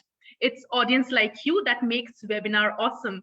Thank you very much for your unwavering attention throughout this event. Now from here, would like to hand over this platform to our very renowned Dr. Shiv Kumar, who will be outshining the technical session. All the very best, sir. All the best, everyone. And thank you once again. Namaste.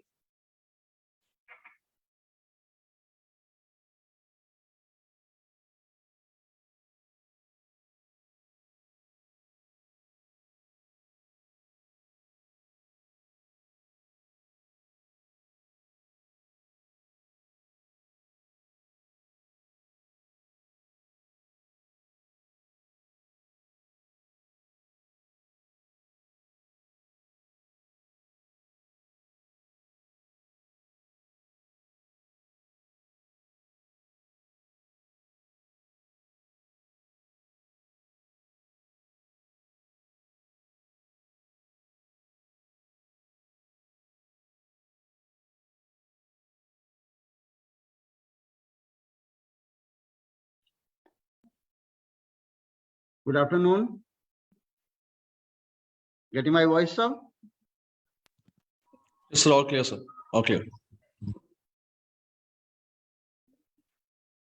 Good afternoon, everyone. Now, we'll start the technical session. You're getting my voice, sir? Please confirm. Yeah. Okay. Yes, sir, your voice. I'd like to introduce our first speaker on the technology, Mr. Andrea Rossini. He's a senior enterprise analyst and trade finance professional with a passion for innovation. He comes from Italy. He has joined Hyperledger community with the aim at offering a contribution to the industry modernization and development of the new products, exploiting on the blockchain and the DLT, which is a distributed ledger technology. Ladies and gentlemen, let us welcome Mr. Andrea Rossini. Andrea, the floor is yours. Thank you, Dr. Shiv. Namaste, as you say here in India.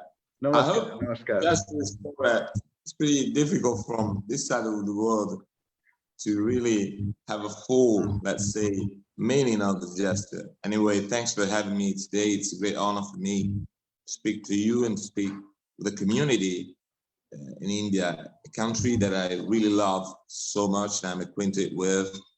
And thanks for inviting me. Thanks to Kamlesh, my really good friend, for having me today. As you said, I'm not a coder. I'm not an IT architect. Actually, I belong to the business side of blockchain. I'm a, let's say, former trade and trade finance manager, coming mainly from the company side, because I spent most of my career in two multinational companies and dealing with trade and trade finance, by the way.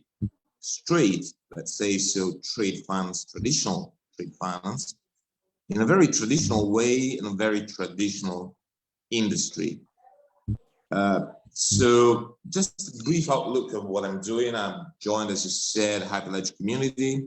I also joined Adventures Mine, namely in the Transoceanic Trade Tech Alliance with my good friend Subha Shankar, with the goal of boosting adoption of blockchain technology in trade tech in more general terms within the space of trade and trade finance.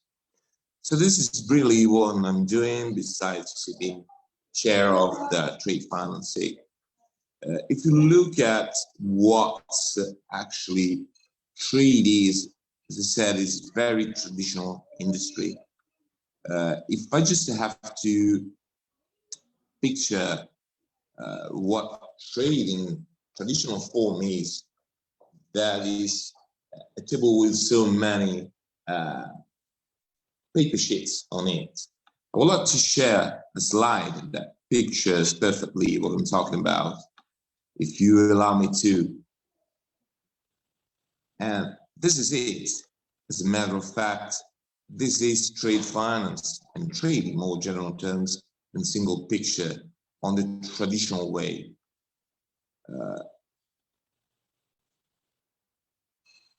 And this is, trade in general as an ecosystem, because trade is indeed, international trade is indeed an ecosystem, a very complicated one, a layered one with so many actors involved in it. You have the logistics side, you have the financial side, and beside this, you have so many other sub-ecosystems. You might think that they do all interact in a harmonized, simple way. It's not like that. On the traditional side, you have many interactions, as perfectly pictured by Boston Consulting Group. And you have many frictions, by the way, so you see how complicated operations are in trade and trade finance nowadays. It comes blockchain as a major disruptor on the technological side. The whole picture that you see lacks of transparency.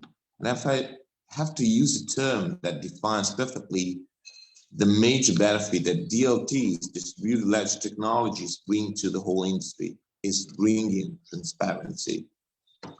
So you see, well, nowadays, historically, trade is, as you said, I'm from Italy, I'm from Tuscany, namely, and as I'm used to say, and I like saying, we did invent trade in this small country long ago, and this trade never really evolved in its own roots, in its own structure. It remained pretty pure, pretty stuck to its own origin. Historically, trade has been linked with investment, and it's hard to say what comes first, actually. It's bilateral because you have a seller, you have a buyer, you have an importer, and you have an exporter, of course. It's often trilateral, actually, because you have intermediaries in the middle, which complicate the picture furthermore. Nowadays, the trend is to see it as a more holistic way. You tend to see as a whole harmonized world of the interactions. It comes to what's going on today. So if you look at trade, you look at a very large picture, where blockchain plays a very important part. There are so many things going on in space, of course, being disrupted very heavily. So within the Hyperledger trade financing that I'm sharing, we went through several international initiatives that aims at disrupting trade and trade finance in depth. We teamed up with several entities globally. We teamed up with Untitled, that's carrying out the model law on electronic transferable record, which is essential for boosting technology. thus also DLTs and blockchain technology. We've been teaming up with the ICC Digital Trade Standards Initiatives with ITFA, that is carrying out the so-called Digital Negotiable Instruments Initiatives, with BAFTA as well, which is being promoted, and new standard for digital trade and trade finance, which is called DLPC, so-called Distributed Ledger Payment Commitment. And we've seen also the rise of two initiatives, two large ones, so-called IMDA, Singapore Trade Trust, and Abu Dhabi Global Market, which are delving deeply into this evolutionary process that is spurring a revolution in trade and trade finance, making it much more efficient, much more seamless, and removing all the friction that we see in the very first picture we discussed earlier on. So, as I'm used to say, this is an evolution that is supposed to bring on a revolution indeed. What technology, namely blockchain, brings can be pictured in this slide. So you see, in a common trade and trade finance transaction, as it is done nowadays, and this can, you see that a large part of it is taken by the origination of the transaction itself, and the execution later becomes payment. So this occupies a lot of economic while going on through the whole process. It's labor intensive, it's sometimes cumbersome. So when you put in the middle digitization in general, not specifically related to blockchain, you can see that we can achieve for much more efficiency, thus reduction in times, thus saving in cost, which is a major, of course, factor in boosting efficiency. It comes blockchain as the major actor, reducing massively. So you see that from 100%, you go down to 30%. That's a massive saving in terms of energy, of ergonomics involved in these, thus saving. For companies dealing with international transaction, this is a major factor affecting the loan operations. Again, talking about efficiencies is like gold to major enterprises worldwide. So we're talking about not only a technology, but it's a major factor in revolutionizing the way that companies do deal among themselves at international scale. So both for India, both for Europe, both for the whole globe, this technology represents a massive opportunity for smoothing, for, let's say, boosting transparency and efficiency and the way they do transact among themselves. So here is the way you see how massively DLTs and blockchain impact business at international level. Distributed ledger, smart contracts, cryptography, all in this, they do reduce operational side. They do automatize. And I'm often prone to say that these do shows up. Although, as I said, we're talking about a very traditional world. We're talking about, as I said, a revolution spurring, actually an evolution spurring a revolution. That I'm often define this process as democratization through technology. In one of the speeches before, I heard the speaker say it's boosting transparency. Let's call it P2P technology, let's call it distributed ledger technology, let's call it blockchain. No matter what, technology as it is now is a major factor making transactions, the way actors at the international level transact among themselves. It's more transparent, it's more immediate. It's more empowering. We're talking about technology that allows each and every stakeholders involved in international business to transact independently, cutting out too many intermediaries and boosting again the own return. Its major factors, well, very well highlighted by international institutions. It's a major enabler for small, medium enterprises. I'm from Italy, you know, and here, for instance, most of the companies, they do not have access to international trade and trade finance. That's perfectly where blockchain solution fit in, enabling, and that's the concept of democratization, empowering small companies to access, to transact the wrong way, to go peer-to-peer, to go the wrong way in an independent, very efficient way.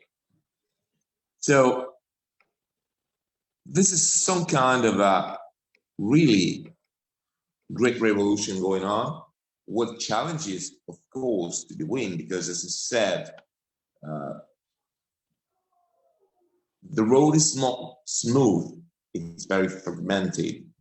So you have to think of it on a much global scale picture.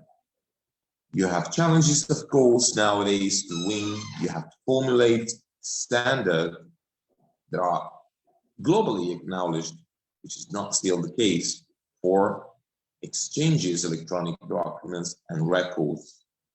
As I said, promoting an inclusive approach to digitization. When you have to think of transaction, when you have to think trade, you have to include. And we go back to what I was saying earlier. Not only think of it under a perspective of large companies. Take a democratic approach, take a very democratizing approach. You have to enable small, medium enterprise that step in massively in the picture, which is not the case nowadays. Most of the large companies do not have problems in accessing trade. Through technology, namely DLTs, we can enable small and medium enterprises to access, to originate trade transactions by allowing them to have more structure and rich data. We're talking about data exchanges of records. So again, this is another factor that drives us to think of blockchain as a sort of enabler for democratic widespread adoption of trade. So how does blockchain fit in perfectly? What I was saying before, there's a huge gap nowadays, which is still to be filled in. So when you think of trade, think of a gap between demand and offer. So most of the companies nowadays do not access trade. They are set away from this picture, from this large pie, because it's too small, because the data they can provide, poor quality. So it comes again, blockchain. You think of not only as an inclusive technology, that's all. No, you have to think of it as a very inclusive technology because it allows to break barriers in trade. Don't think of trade as a separate discipline. Think of itself as a very inclusive discipline that brings in the picture not only trade, but also supply chain, manufacturing. Thus, you do bring the picture logistics. And if you bring the picture logistics, you think of emissions, you think of climate change, all in a single discipline. So that's that perfect, almost perfect, best case scenario for analyzing all those issues. Within the Hyperledger community, we are promoting a very inclusive approach towards all these other subjects. Breaking all those that we can call silos. So far, we have created, through technology as well, highly specialized solutions. You have solutions for trade, you have solutions for supply chain, you have solutions for climate change. It comes blockchain, it comes DLTs, break those silos, cut them into pieces. Then again, you build jackets, you build adapters, match the ball game, delivering harmonized cross-discipline solution. DLTs have these powers to go beyond barriers and deliver global valuable solutions for solving large-scale problems, global ones. And within the community of Idle Ledger, this is what we are going through. We are, as I'm used to say, breaking the silos. We have broken the silos, we've broken free, and we're now bridging the silos, let under the umbrella of trade and trade funds, converge all of these disciplines coming together, delivering solutions that can fit in what's going on globally. Again, earlier on, one of the speakers before mentioned Sustainable Development Goals, ESG. Think of environmental, social, governance technology. This is what we are doing nowadays. Fitting in a technology that, in my view, fits perfectly by its own nature with what's been said by the international institutions. So think of what we're doing through technology, DLTs, as a very well fit case scenario for matching all of these trends globally. You have a technology that can destroy, but will not be destroy, disrupt what's being done nowadays. Redefining the way evaluations are made. You can allow stick to the data being used nowadays for evaluating projects, for evaluating deals. You have a technology that allows to disclose and to utilize those data not being considered so far. So think of these again, and I bring it all back to what I was saying before, as an evolution leading to a revolution. It'll take time because of so many challenges, but we're almost there. So briefly said, I mean, this is, I will try to have it wider. A while back in time, within one of my ventures, I wrote a piece, a top piece, you say, it's called a quantum leap. So we utilize a very ancient discipline, a very ancient industry, being born here close to my house in Tuscany. In the medieval times, to bring it in the 21st century, which sounds like a quantum leap. This technology called blockchain can indeed spur a new way of let open mindset join together. This is what I was mentioning before, redefining the way we usually think business is done, redefining operations, the way they are done nowadays. It's a new form of interaction, enhanced one, a most effective, steadfast one. It will take a shift forward, a massive one, in terms of mindset. You have to open your mindset. You have to accept the challenge. You have to accept the new wave of, say, doing things. It takes time again, but in the end, everybody joining this massive ship will be winning. So this is what we are doing, as I said, within the community. we are nowadays launching global challenge to break these silos and let community join forces together, breaking the silos, bridging the silos, delivering global solution that can not only involve trade, but climate change, sustainable development goals, social impact goals, investments, because this is what the trends require. This is what international institutions do require. So, I mean, this is all for me, what I was saying, and thanks for listening to me. It won't take too much time. So I'll leave them to you, Shiv, Dr. Shiv, if you want to make questions to me. Is there any specific question, or should we take it later on?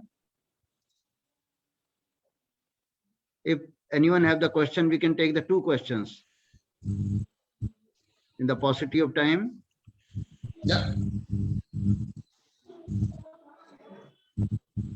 Sir, questions will be put up in Q&A folder. If you can see the Q&A section in the bottom of your screen. Oh, no. Yeah. Andrea, I hope you can see it. Yeah. Please brief about application of the blockchain technology as per the individual nutritional requirement based on the ancient food practices with the support of the IoT devices. I think we'll take this question little later because it is not related to the trade finance. Can we, or Andrea, would you like to have address it? I'll take it. Yeah. Shiv sir, I'll take Yeah, it. please. Yeah. Yeah, go ahead. Andrea, go ahead. Andrea, go ahead. Yeah. No, I can add, this is what I was mentioning earlier on when I was mentioning traceability and full transparency. This is, of course, also related to trade and trade finance. As I said, take a holistic view on this. Don't separate manufacturing, don't separate supply chain. It's all in this. Why did we merge supply chain SIG with trade finance? Because of this. Because it's so strictly intimately entwined. From a technological point of view, don't think of IoT as separate technology from blockchain because it's so strictly related to this. You bring data from the real world into blockchain, which is a major instance. Use IoTs for capturing data related to climate change, to carbon tracking, and bringing it onto the chain. Think about enhanced data sets you might have in this respect. So you talked about food production. That's strictly related to trade and trade finance as well, because those data can be utilized, can be used massively to set trade and trade finance transactions. We talked about sustainable trade and trade finance as per the ICC new standards and global initiative. At Hyperlatch today, later today, this evening, we're going to have a meeting about these topics, and I invite you to join us at that time. It's going to be quite late for India, but we talked about these topics so intimately and related to what Venu will talk about. So I don't see as distinct to this. It's a new way of manufacturing. It's a new way for investing foreign level. It's a new way of selling, buying, transacting, all seen in a harmonized way.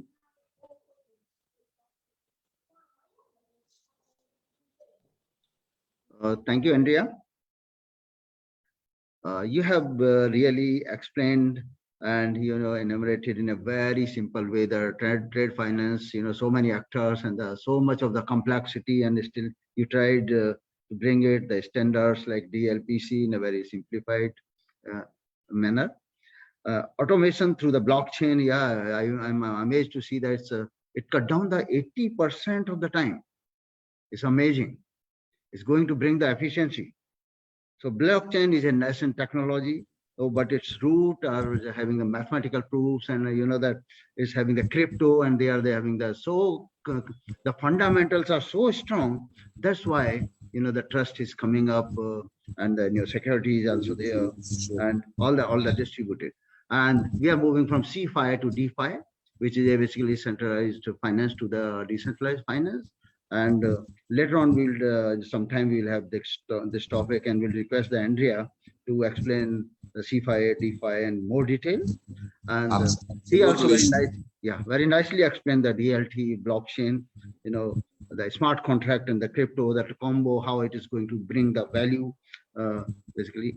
And thank you, Andrea. You have done a really, really wonderful job. And I believe that, dear audience, let's have a big applause for him, and that in the virtual platform. Thank you, Andrea. Thank you. My pleasure to hand it back to you and to my friend Kamlesh. It's a pleasure to be with you today. Yeah. Namaste. So our next, namaste. So our next speaker is the Kamlesh Nagaware. Kamlesh have a wide experience. He's the CTO of the blockchain at the Snapper Future Tech and the co-lead Hyperledger India chapter, an active contributor to the Hyperledger community, as in climate action and accounting, SIG, trade finance, and Hyperledger Global Forum committee member. He's in the top 30 Indian blockchain influencers who are helping blockchain adoption and influencing the global community.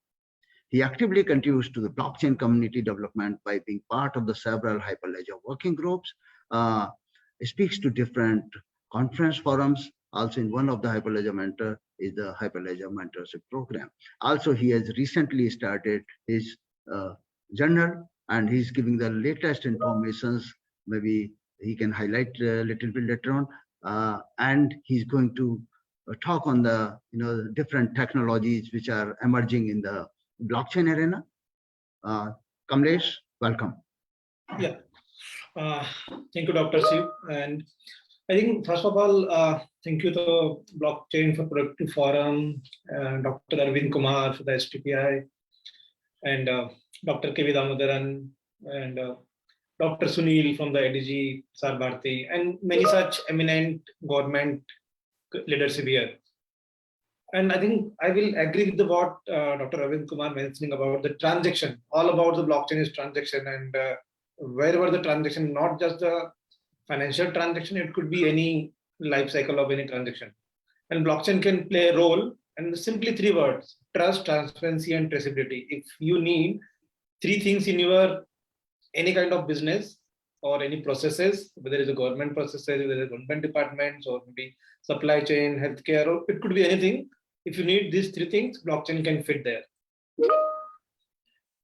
And Arvin Kumar mentioning about the STPI also started the Blockchain Center of Excellence, and I can proudly say, like, Snapper Future Tech is a part of this Blockchain Center of Excellence, APIRI, and we are working with Ministry of IT and Telecommunication for the same.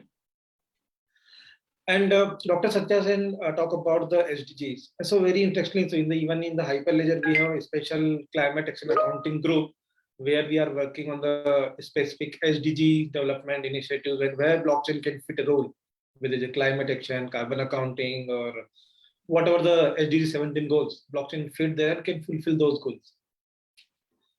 So let me talk about what is happening in blockchain. So blockchain is just one word, but around the blockchain, there are a number of terminologies which we see and which we know, like Web 3.0, which Dr. Satya Sen talking about. What is a Web 3.0? Web 1, Web 2, Web 3, and how it's interact. So if you, in the agenda, I will cover this blockchain, tokenization, NFTs, metaverses, use cases, and especially talk about the India context also. In one slide, I will put all the use cases which can be demystified, like there's in cryptocurrency is not just the blockchain, is more than that.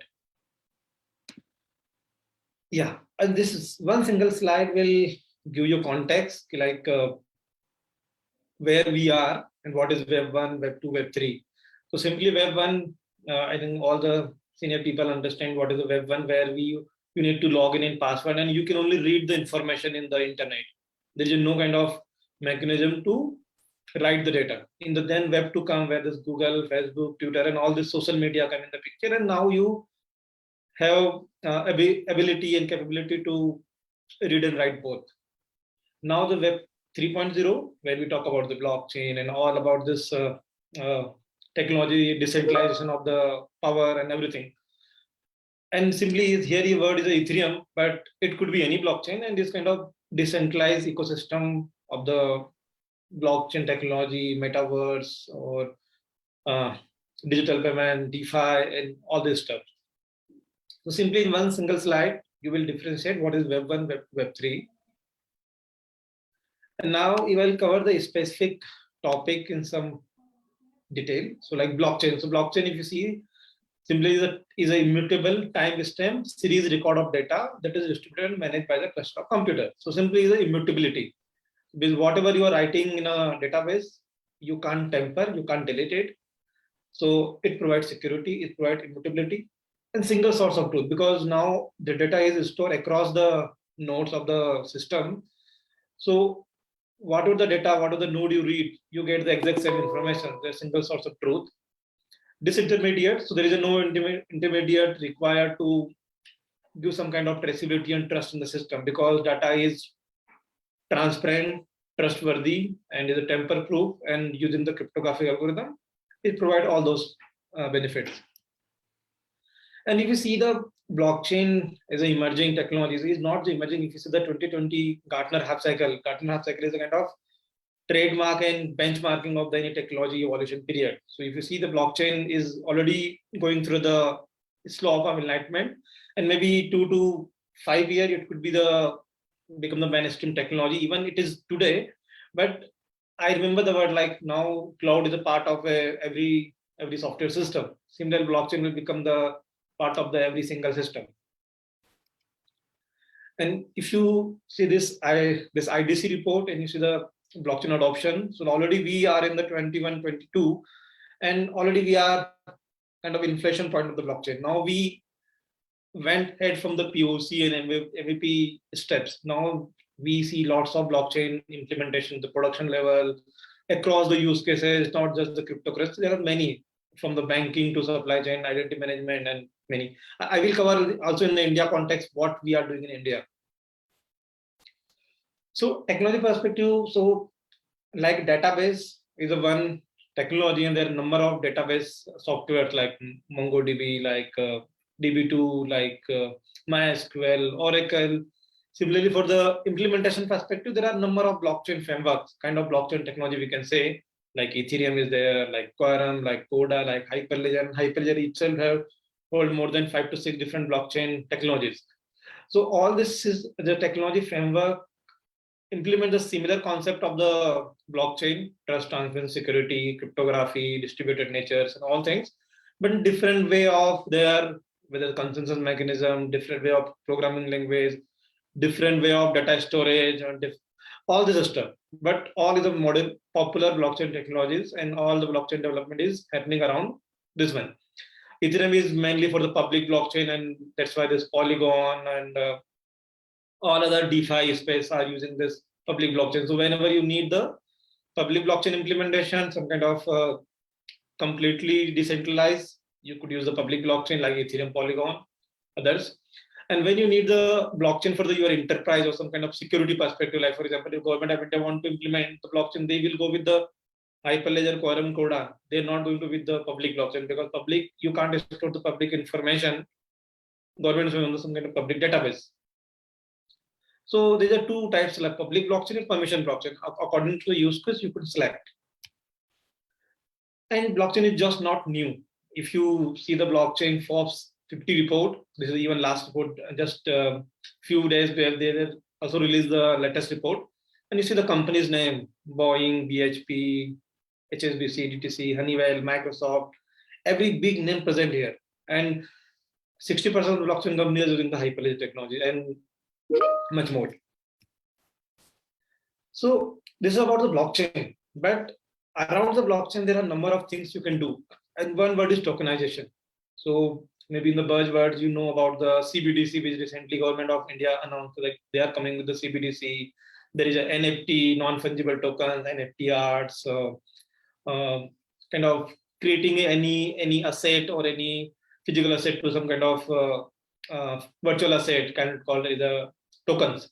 That could be fungible tokens, that could be non-fungible tokens, and there are many more tokenization aspect, like DeFi is one space, DAO. So instead of taking a decision on a kind of manual process, DAO is a DAO smart contract can enable completely decision making itself programmatically. You can write a smart contract and all the rules and regulations right in a smart contract, and this DAO smart contract will define and maybe make a decision what would be the right investment opportunity, or like for example the climate action accounting groups. So while any carbon accounting project created and they want to issue some kind of carbon credit, so now some kind of certificate authority like Gold Standard or maybe Vera come in the picture, and they will certify and they will charge some kind of fee. Is it still centralized? But if you put a DAO as a smart contract, and this DAO smart contract will decide whether this carbon credit is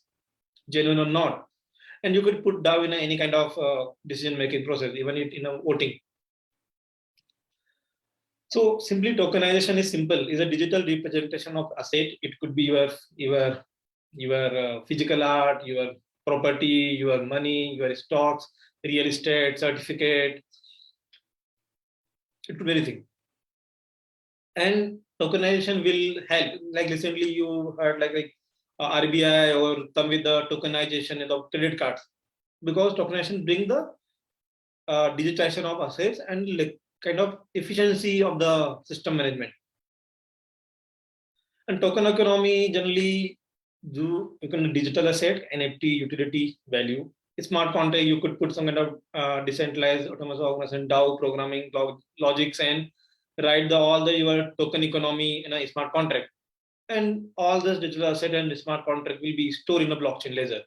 So tokens, NFTs, tokenization is one kind of use cases which enable the system efficiency or programmability in the business processes. And now this year's buzzword metaverse, I think if you seen in the 26th Republic Day parade, the education ministry showing the metaverse, this kind of play to kind of thing. And it shows that like how much government is active and understand the technology and adopting the technology. And this year's metaverse is hot topic. There are lots of investment and lots of initiative. And metaverse is typically some kind of virtual world, like there's a decentralized where you can buy the virtual property and do the payment via virtually the cryptocurrency or some kind of virtual asset. So it simply is a metaverse, some kind of augmented and virtual reality enabled by blockchain, gaming. So, and these are the typical elements of any metaverse system. So digital currency, NFTs, infrastructure, gaming, digital asset, social media. And this is a Gartner report. And it says by 2026, 20% people will spend at least 1 hour in a day in the metaverse. And that's why the Facebook rebrand their name with Facebook to Meta. So Meta is also kind of will help to adopt the blockchain or maybe change our life of living. And this shows our India adoption. And this is the metaverse opportunities. And metaverse is also part of the blockchain only. It is more layer and more kind of advanced technology adding on the blockchain layer, like augmented reality, virtual reality, AR, VR, we can say, and then tokenization, crypto payments, all the things. So if you see by 2034, is a $10 trillion economy will be running on the metaverse. By 2024, it is $800 billion. This is a Bloomberg report. And this is why Facebook it changed the name to Meta and this thing. Microsoft is recently acquired the Activision market for kind of capturing this opportunity. So blockchain, metaverse, tokenization, CBDC. If you see the CBDC implementation across the globe, I think 90% of the world economy is maybe trial, piloting, or adopting blockchain to implement the CBDC, central bank digital currency, and in the way forward, Indian government also announced this budget, like by next financial year, India will have some kind of CBDC digital rupee. And this use cases, so just don't see cryptocurrency, crypto payments, if crypto is banned in India or anywhere in the world, it will derail the blockchain adoption. Blockchain is more than that. If you see the use cases here, insurance, banking, financial services, healthcare, government, media and entertainment, loyalty program, digital rights, telecom, travel and transport, education, agriculture, mining, real estate, every year. Simply, in my views, if even Dr. Arvin Kumar also agree, like the trust, transparency, and traceability, if you need these three things or out of one, you can implement the blockchain, you can apply blockchain. It could be any use case, it could be any industry. And if you see the global adoption level, so PwC estimate by 2030, 1.76 trillion economy will be running on the blockchain. And if you see that India is not far behind, India is also leading with $62 billion by 2030. And I think it could be more because this report may be 1 year old. And this is some kind of Deloitte blockchain survey last year. Like, is not just that. Like even I agree, because now here we are present with all the government officials, and they are agreeing, talking about the blockchain, understand the blockchain, how blockchain can play a role in Indian economy or adoption, and agree. So this Deloitte report says something like all the executives who are leading the organizations across the globe, how they are changing their initiative and priorities and adopting the blockchain and adding the blockchain layer in their digital transformation priorities. In India context, so already I think yes, tomorrow we have a presentation from Dr. B.K. Murthy, and B.K. Murthy and the Ministry of IT and Niti Aayog actually last year they drafted the blockchain strategy, and this year they released it, and it will cover lots of initiatives, use cases, how the blockchain can how India can take the opportunity to implement the blockchain across the Indian ecosystem, startups to governments and big corporates. And if you see this is the snapshot of the blockchain strategy released by Indian government, and you see there number of layers from regional. So it will number of regional nodes running across the north zone, east zone, south zone, west zone. And then there are some kind of different chain layers, like there's a property chain, there's a health chain, smart city, education chain, insurance, other chain. And then above there is a platform layer where the different blockchain framework like Fabric, like Coda and other platform running. And then smart contract layer, right, the specific smart contract. And then asset layer, kind of creating a kind of writing a smart contract, tokenization and this thing. And then there are a number of applications running on top of this infrastructure and interacting with the various government department and the use cases like finance, governance, health, smart city, insurance. And there are number of integration with the existing DigiLocker, e-Aadhaar, and e-Sign. And I see a number of there's a complete ecosystem what government see to adopt. And this is a Economic Times report last year, like how the blockchain economy is growing across the world. And India is also leading. China is way far ahead, I think $400 to $500 billion economy by 2030. India is also around 40 to 50, $60 billion. And number of use cases around the identity and credential, governance and traceability, like the last question about the food traceability, payments, agreements, loyalty reward. And you can see there is a no about the cryptocurrency. So just don't worry about what has happened to the cryptocurrency. Blockchain is more than that. And this is some recent discussion of what is happening. Like suppose CBDC, digital rupee will be by 2030, by 2022. I think maybe April 1, we have a CBDC pilot running in India.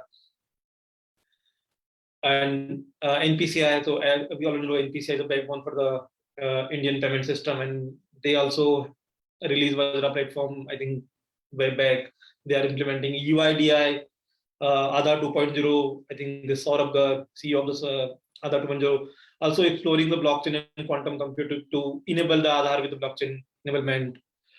And IIT Kanpur, our speaker in the tomorrow's session, Dr. Sanjeev Shukla, is a very interesting, like our Prime Minister and government in enabling and helping. So in the 54th convention of the IIT Kanpur, PM Modi itself issued the blockchain-based degree certificate to the IIT Kanpur students.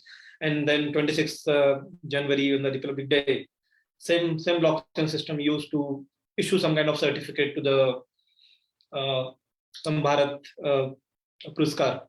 And there are so many number of them. Even Indian government understand, policymaker understand, ministry, high-level ministry understand the blockchain adoption. And I think first time I see the in the budget discussion, someone talking about the technology and technology in the focus area, talking about the cryptocurrency and the digital rupee and startup ecosystem. So this is all about from my side. If any question we can discuss, you can ask me, you can connect me. So there are some questions. Some area which is in higher education area. Okay.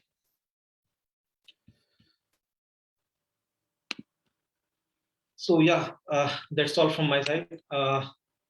Any question?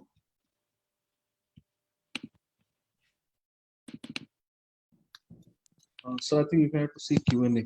There are some questions, I guess. Yeah, I will check that. Yeah. So that I will share my LinkedIn. If you want to connect, I'm able to. Sure. Yeah. I will address the question in the Q&A.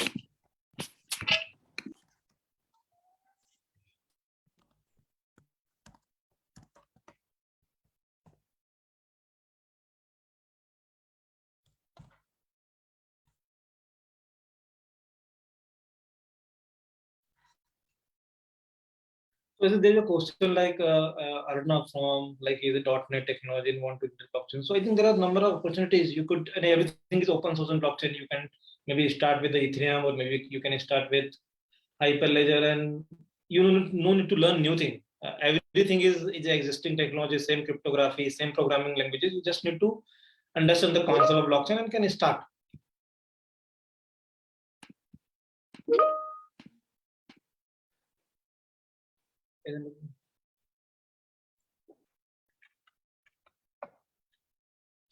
Thank you very much, Kamlesh.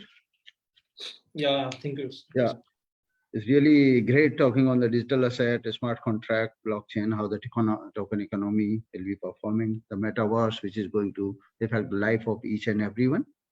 And, you know, the concept you explain, you know, though there is a paucity of time and it's very difficult to do the justice to the technology. You know, yeah, right. This is just you just touch the NFT, DAO, CBDC.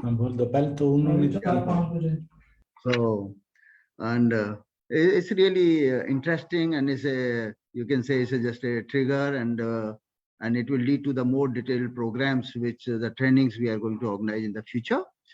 Thank you. And now I'll introduce Mr. Venu Vora. Venu Vora, a technology evangelist by choice, entrepreneur with the mission of delivering impactful solutions using the cutting edge technologies, blockchain, AI, IoT. He has more than 15 years of diverse professional experience in the fintech, supply chain, and the education industries, currently working in the space of the data privacy, self-sovereignty, identity, and the decentralized finance, DeFi. He is also actively working in the both public and private blockchains. He is a board member of the Blockchain for the Productivity Forum as a founder member and the technology advisor for the UPS Dehradun. Welcome, Venu. Thank you. Thank you so much for the opportunity, Shiv Kumar sir. So thank you everyone for giving me the opportunity today. So we will basically extend on what Kamlesh has actually talked about. Let's make it a bit more interesting. I understand that we've been talking about all the about the technology as it what as in what it can deliver, what can it give you in terms of different use cases. Let's start with its spectrum, try and understand. But before that, let's step back a little to understand what exactly does it mean to utilize something called blockchain into your systems. All right. So hope you can see my presentation. It's a sweet little presentation that I've built. So let's kind of move on. So if you notice, right, what is the one thing that blockchain offers? Blockchain offers is trust, traceability. As you know, you heard these terms, 2 T's out there. But at the end, if you see that it offers one word, proof. All right. So proof of any basic event, proof of any transaction, proof of any certain event that has actually happened between 2 parties, 2 systems, or a network or a group of people. So the play around blockchain being so agnostic in nature is because of these capability to deliver the word proof, or ability to talk about what things have happened with a combination of things that blockchain has been utilizing. Mainly 3 things: cryptography, and a combination of network consensus, and of course, the state of immutability that comes along with provenance, which is the key part. So one has to clearly understand that we are dealing with something called proof here. And if your system needs some sort of proof mechanism, blockchain can be a great way to start. But mind you that you are actually creating a complete new paradigm compared to the traditional systems that are right now available, client-server architecture. You're dealing with more decentralized or a distributed computing system. So let's talk about that in a bit and try and understand how this will work. So proof is something that you need to care about, and let's kind of see what this is going to come out as we speak about different iterations of these proof systems. All right. So let's talk about these generational changes. So as we speak, one thing everybody needs to understand is blockchain is a subset of distributed computing. So just imagine that distributed computing is a big umbrella. Now you will see that decentralized computing, or say DLT, is part of this subset. So this utilizes peer-to-peer communication. And so you basically need to have a network which basically communicates messages in a consensus format. So consensus is the key for ensuring that you get deterministic information. And there are basically 3 types of consensus. So you basically have synchrony, asynchrony, and semi-synchronous nature. So asynchrony is something that is tough to achieve. So there are a lot of iterations. Just with the respect to the time here, I will not touch into or talk too much into these subjects. I'd love to talk about these. Feel free to reach us out, or probably you will have my coordinates in the chat. You can reach out anytime, or me in person. We can talk about it. Now, let's talk about the generation. First generation. So as I said, it's all about distributed computing, which was way back. It started in 1980s. You know, there was a paper about Byzantine's general's problem, which is the key, I would say, foundational stone of distributed computing. Then you have many good papers talking about how distributed computing can be performed. And so we had classical consensus before. That means you had proof of stake before, then the Nakamura consensus. You have something called practical Byzantine fault tolerance consensus that was utilized for all the cloud services that you have right now. There are so if I say classical consensus, you have Paxos, and you do also have the non-BFT versions of it, if you will. So let's probably start our journey, because we're kind of talking about blockchain here. So let's start with the revolution that happened. Jan 3rd, 2009 is when Satoshi came out with his white paper, peer-to-peer exchange electronic cash system, that is Bitcoin. So Bitcoin is basically one implementation, just a one odd implementation or of what can blockchain do. And please don't think that this is just a one iteration that you can come up with different names. That's just one part of it. All credit to him, because it started a new way of thinking and a new shift in the thought process. But you notice that in 2009, it was all about exchange. So that's why I just mentioned exchange, not getting into the details of it. So it is exchange.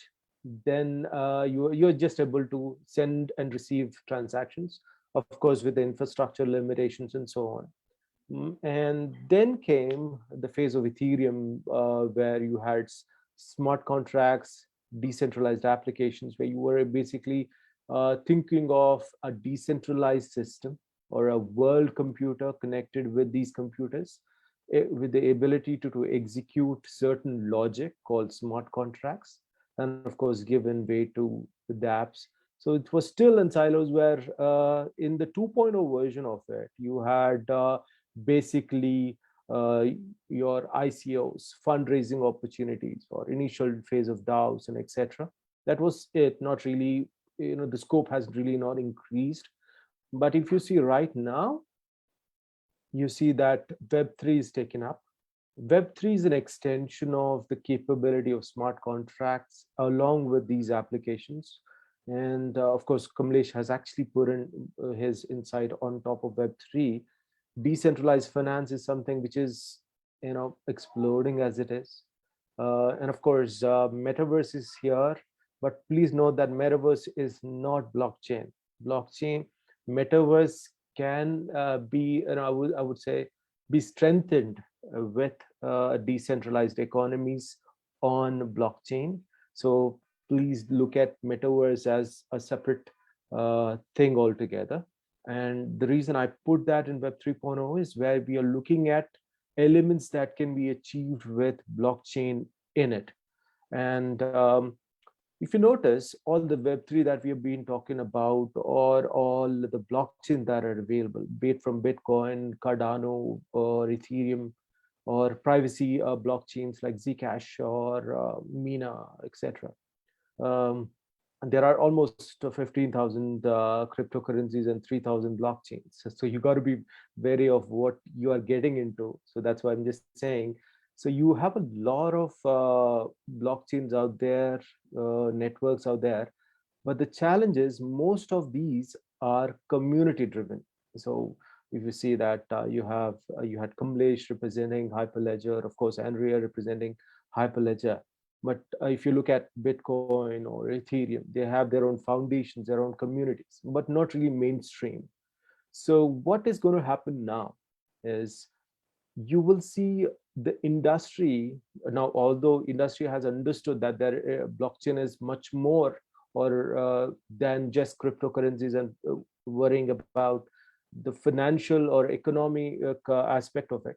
So people are looking to the proof system that we defined in the beginning, and a combination of these technologies, blockchain, AI, IoT, and of course now AR, VR, which is metaverse, coming up and bringing it more mainstream. You will see more use cases coming up, and it's I would like this amalgamation of these new technologies will come together, and decentralized networks or blockchain here will provide an infrastructure layer or a foundational layer for all of these. So you have to clearly know that these infrastructure that is provided can be varied, and there are different flavors of it also. So initially we had just peer-to-peer communication. Now you had blockchains as such. Now you also have a combination of something called DAGs, directed acyclic graphs, where you are not looking at blockchains, or not necessarily that you have to save everything and all that. So there's a lot of discussion. We barely are looking at something at a 30,000 foot level now. But this is how the generations would basically progress. So the key is to define the use case, and then we take up. So as Kamlesh, Andrea, and every other technocrat out here was talking about, there is clear distinction between what's a public and private blockchain.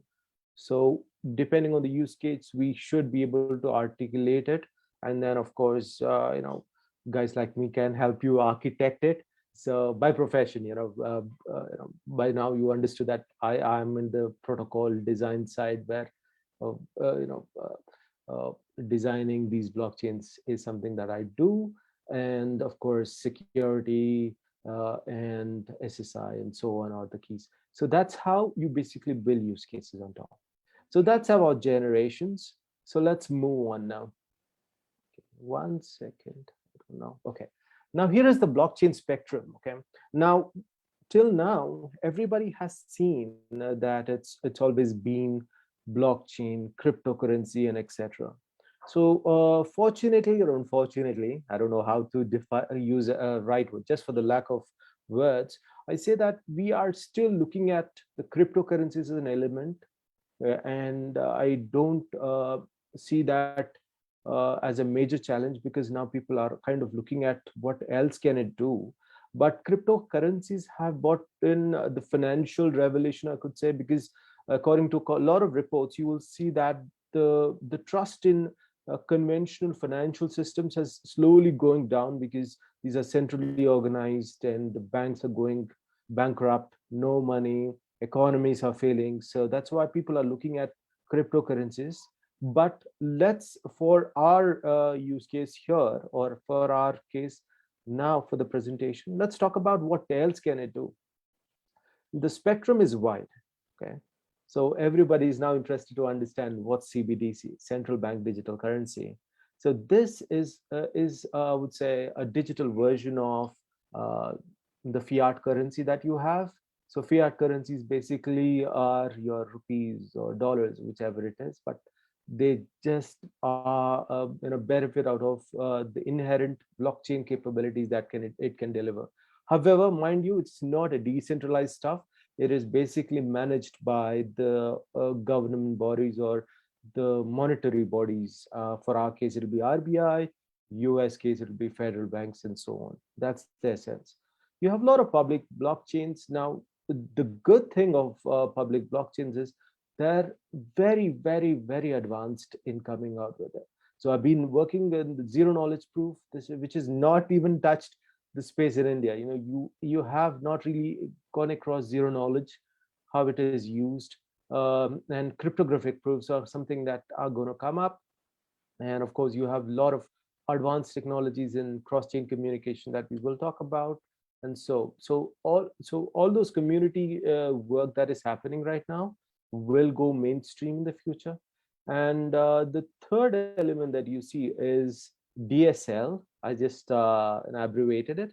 It's basically domain-specific languages specific to smart contracts. It's not necessarily a Solidity or not necessarily Rust-based languages or WebAssembly or say Substrate or so on. Forgive me if I'm going a bit inclining towards technology here. I'll try to kind of minimize that. So you are now seeing an advent of new security-based smart contract languages. Of course, the key thing is you need to have smart contract security, and there are many flavors that are coming up now as a new spectrum. And of course, you also have the private blockchains, namely Hyperledger is the Hyperledger side is already represented here. So just wanted to kind of give you an insight here. Hyperledger is basically a consortium. It's a consortium of companies, big companies, IBM, Linux, and all these companies together, and they do have their own flavors of blockchains. So like, for example, Hyperledger Fabric is one general purpose blockchain. You have Indy, which supports Hyperledger Indy that supports self-sovereign identity and so on.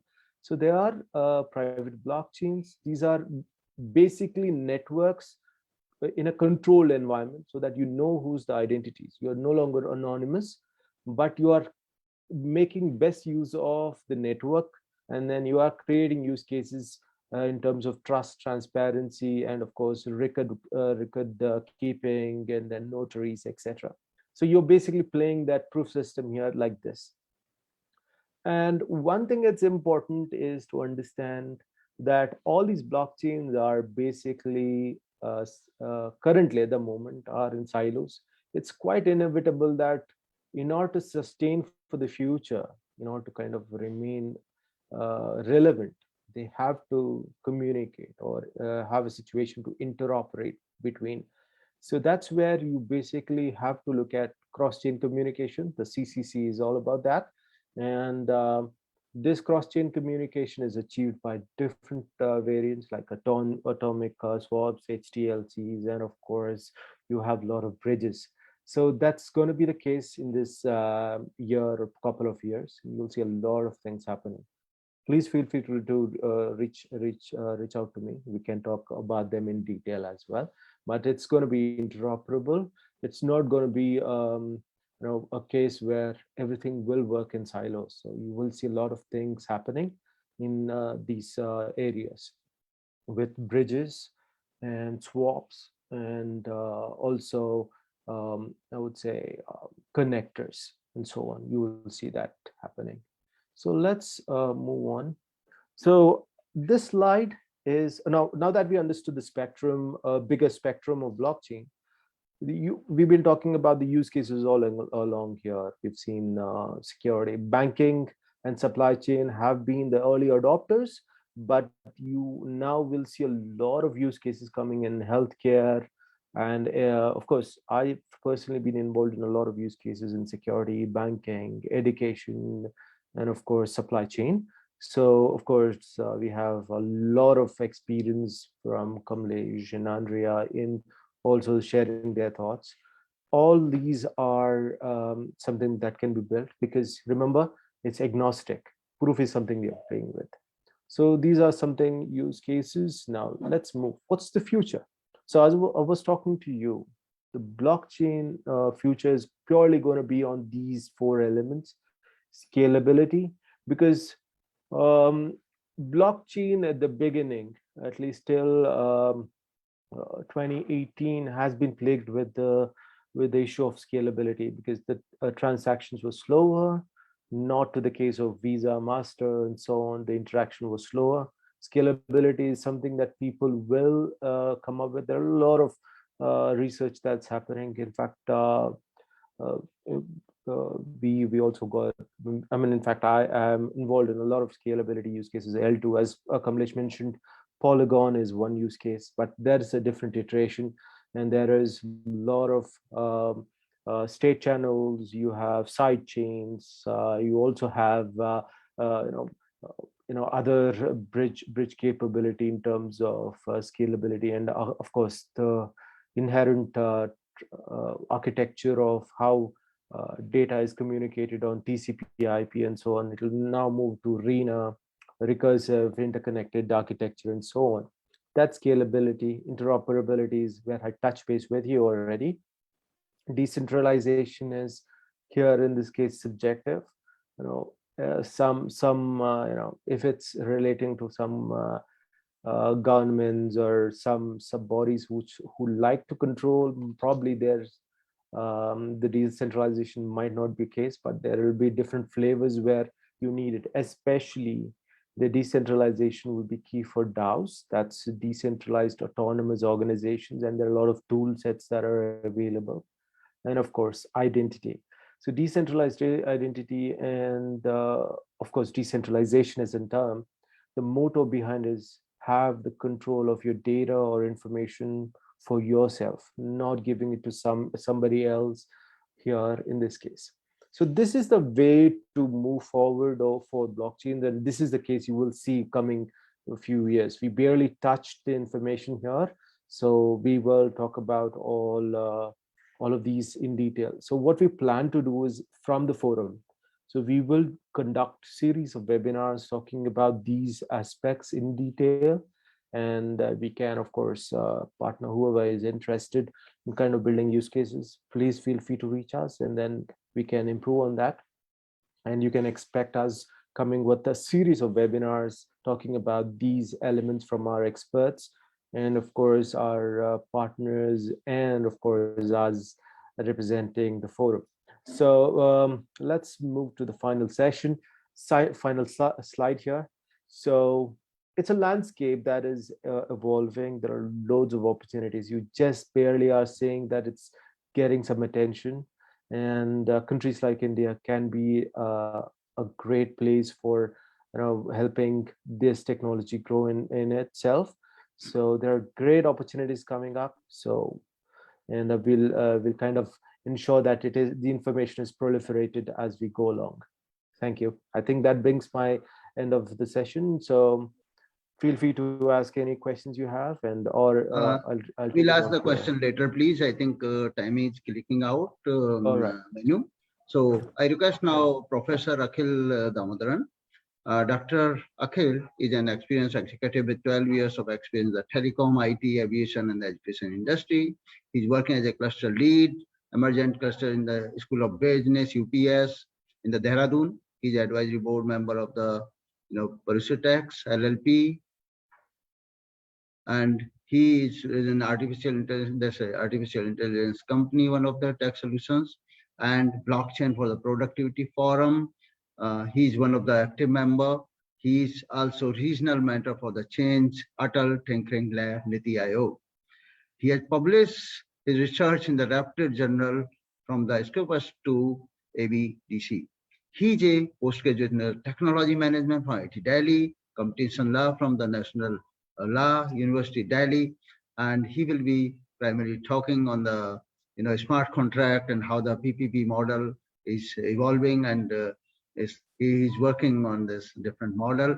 So may we welcome Akhil, Professor Akhil Damodaran. Please unmute yourself, sir. Yes, sir. I'm just trying to share my screen. Welcome, sir. Yeah. Thank you, sir. Thank you so much, sir, for the opportunity. I'm just sharing my screen. Just a second.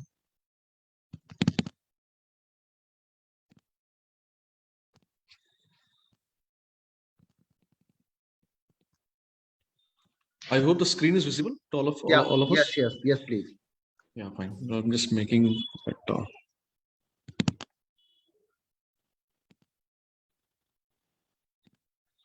Okay, so first of all, because all the other panelists have already mentioned a lot about blockchain and smart contract and all of the technologies which is possible, so I will not take much of a time. I'll directly go to the goal of that particular title of the presentation, that is smart contract and public-private partnership. So before we start exactly about the smart contract, the whole idea of blockchain as a smart contract and smart contract becoming part of a real worldwide application, that story comes from 10,000 years back. So what if you look at the contracts, the story of contracts which happened in the last 10,000, 20,000 years, the first contract which happened was actually the marriage. Okay, that was the first contract which was created. And the institutions like temples and others used to give the authority to that particular contract, and then from there the trade contract started, and trade contract to agriculture contract started, and so on and so forth, and that's how the story of contract came out. And when the institutions were built up, like financial institutions, judicial institutions, governments came out, the contract became a legal binding. Okay, so ultimately, but if you look at the whole story, there's always a third party or intermediary who is trying to validate that contract. Okay, so if you look at the financial contract, there's a bank, or judicial contract, there's a court which is trying to give you that validity. When blockchain came out with what you call a smart contract, which was actually, to be very frank, was a developer game at that time, and it was not much thought of that is going to revolutionize the way people think of contract. It is the first time that people realize that you can govern the contract by the contract itself without having a third party involved to validate the contract. I mean, in the sense that whatever is written in the contract, imagine the fact it will be executed without any third party involved. Just for the sake of it, if I tell you that there's a tenant and there's a landlord, the relation between both of them is about rent and the house, right? The validation of that contract is happening through the bank. Okay, if the person is not paying the rent or whatever it is, the bank will be involved, or the court will be involved. That is how the tenant, the landlord and tenant are going to have a relationship. Imagine the fact there's a contract which is totally virtual, but validates both of them, and without anybody's interference physically, the rent is automatically deducted on time because there's a contract between both of them. And if the rent is not paid, the fine is added automatically. And after a particular notice period, if the person is not able to pay the rent as per the contract says the person has to be moved to the house. Imagine that the house is in auction for finding a new tenant automatically. And the tenant cannot do anything out of it because everything is transparent, trustworthy, and traceable. So nothing is possible. So what happens is that came to this idea that that contracts can be self-governed. And when you say contract as self-governed, it creates a lot of meaning to it, because third party, which I'm talking here, is the lawyers, the court, the bank. If their interventions are reduced, a lot of cost is also removed. And the efficiency also comes in the contract because the speed of execution becomes much higher. So what are the features of a smart contract in a blockchain? First of all, speed, efficiency, accuracy, which I think you have understood already. Trust and transparency. The reason is because it's on blockchain. Every single data, every single transaction is totally under a ledger, recorded on a timestamp. So you can trace every single thing which is happening in that particular ecosystem. Third, the security, because you cannot tamper the contract. Okay, you have, if it has been written on a block, it's totally recorded. Nothing can be done at this point of time. Then comes the savings part. The saving is because there are only two parties involved. I mean, two parties, even two entities it can be, in which the contract has been binded. Apart from that, there is no cost involved between the third parties. In an ideal smart contract situation, which is yet to happen. I mean, I'm not saying that smart contract is now completely without third party at this moment, because obviously it needs acceptance. Okay, but and how it is important. Imagine the same contract scenario you can put in supply chain.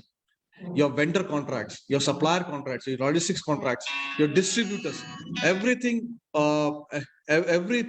you can add up inside a smart contract, and no third party is required to trace it, because everything is recorded, executed well with whatever the condition has been given to the smart contract. International trades, because now third parties are not required. There are lots and lots of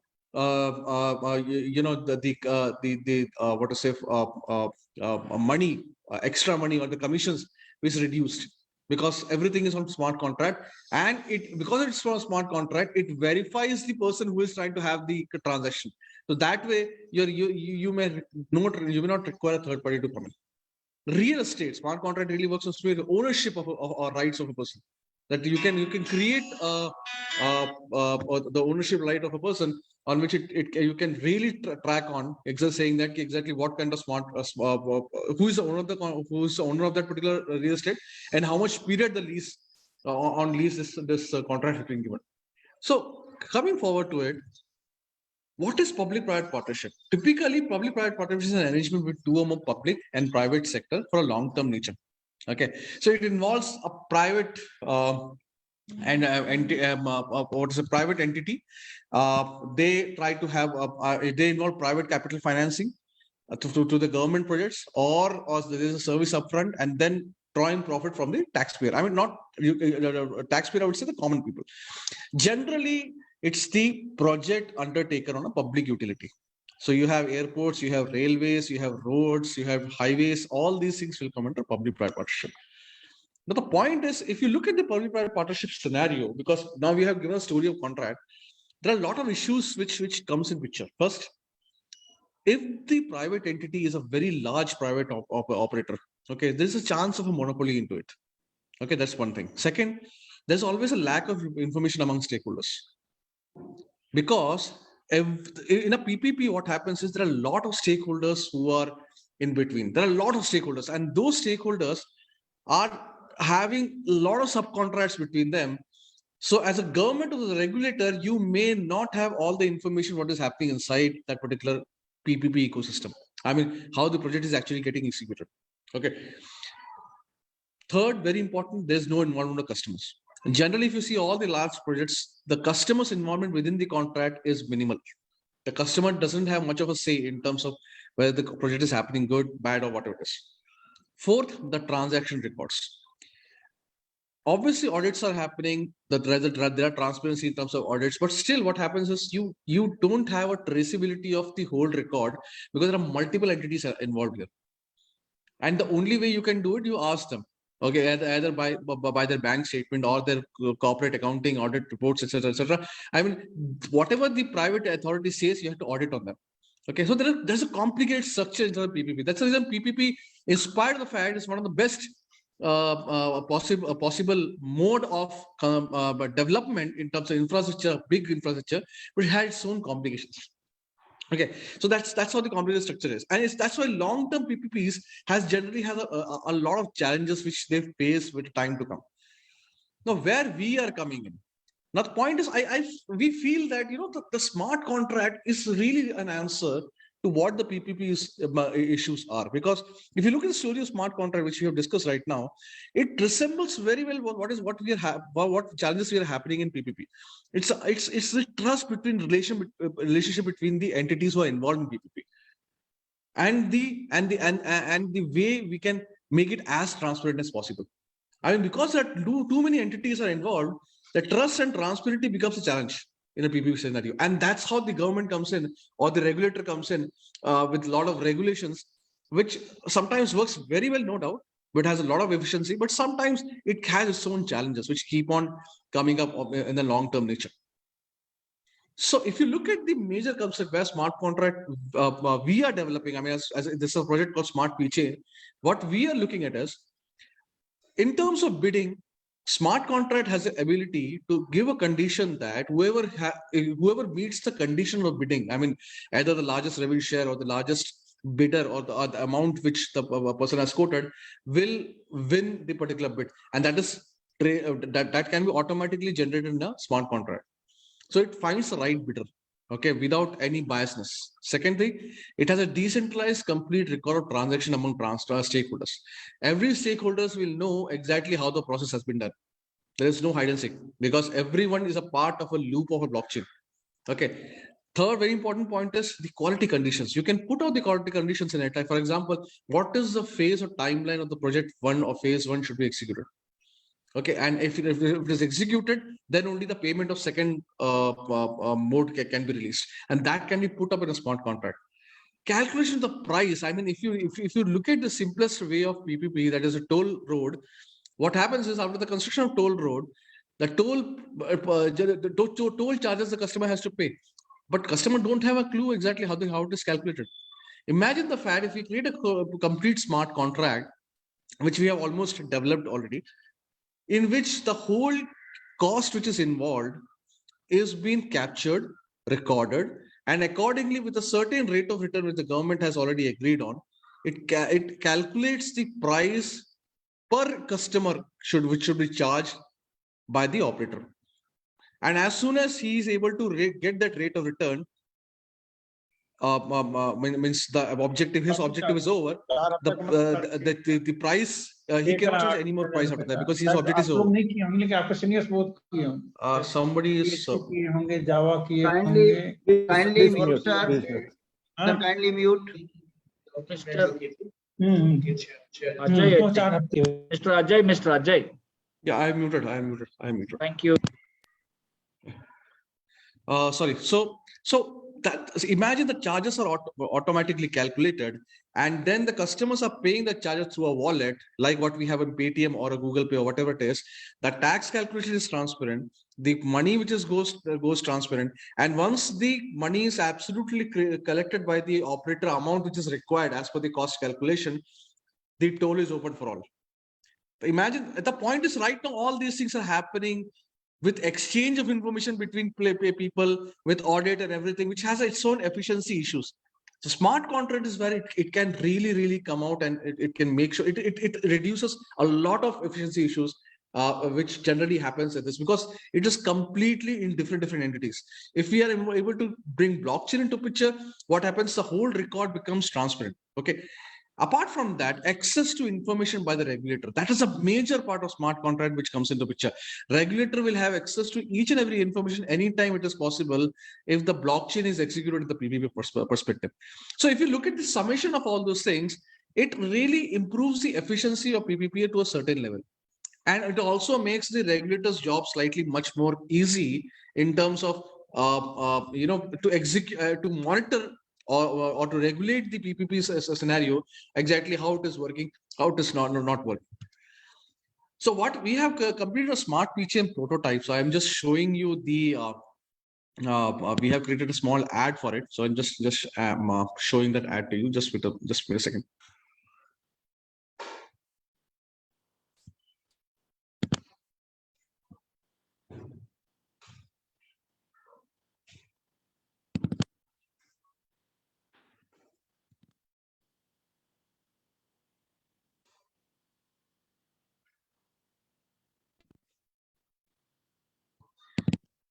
So I hope the video is visible to all.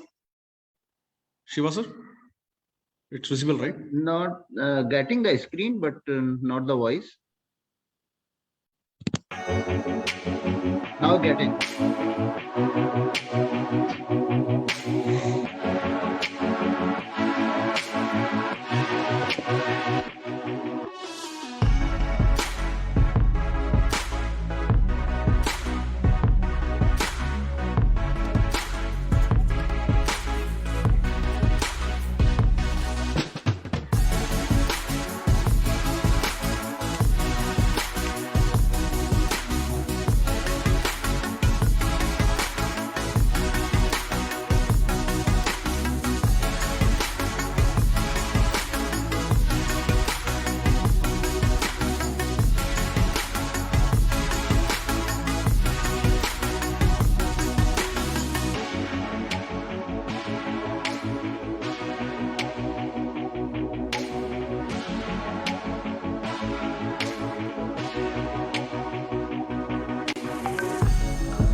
Really great.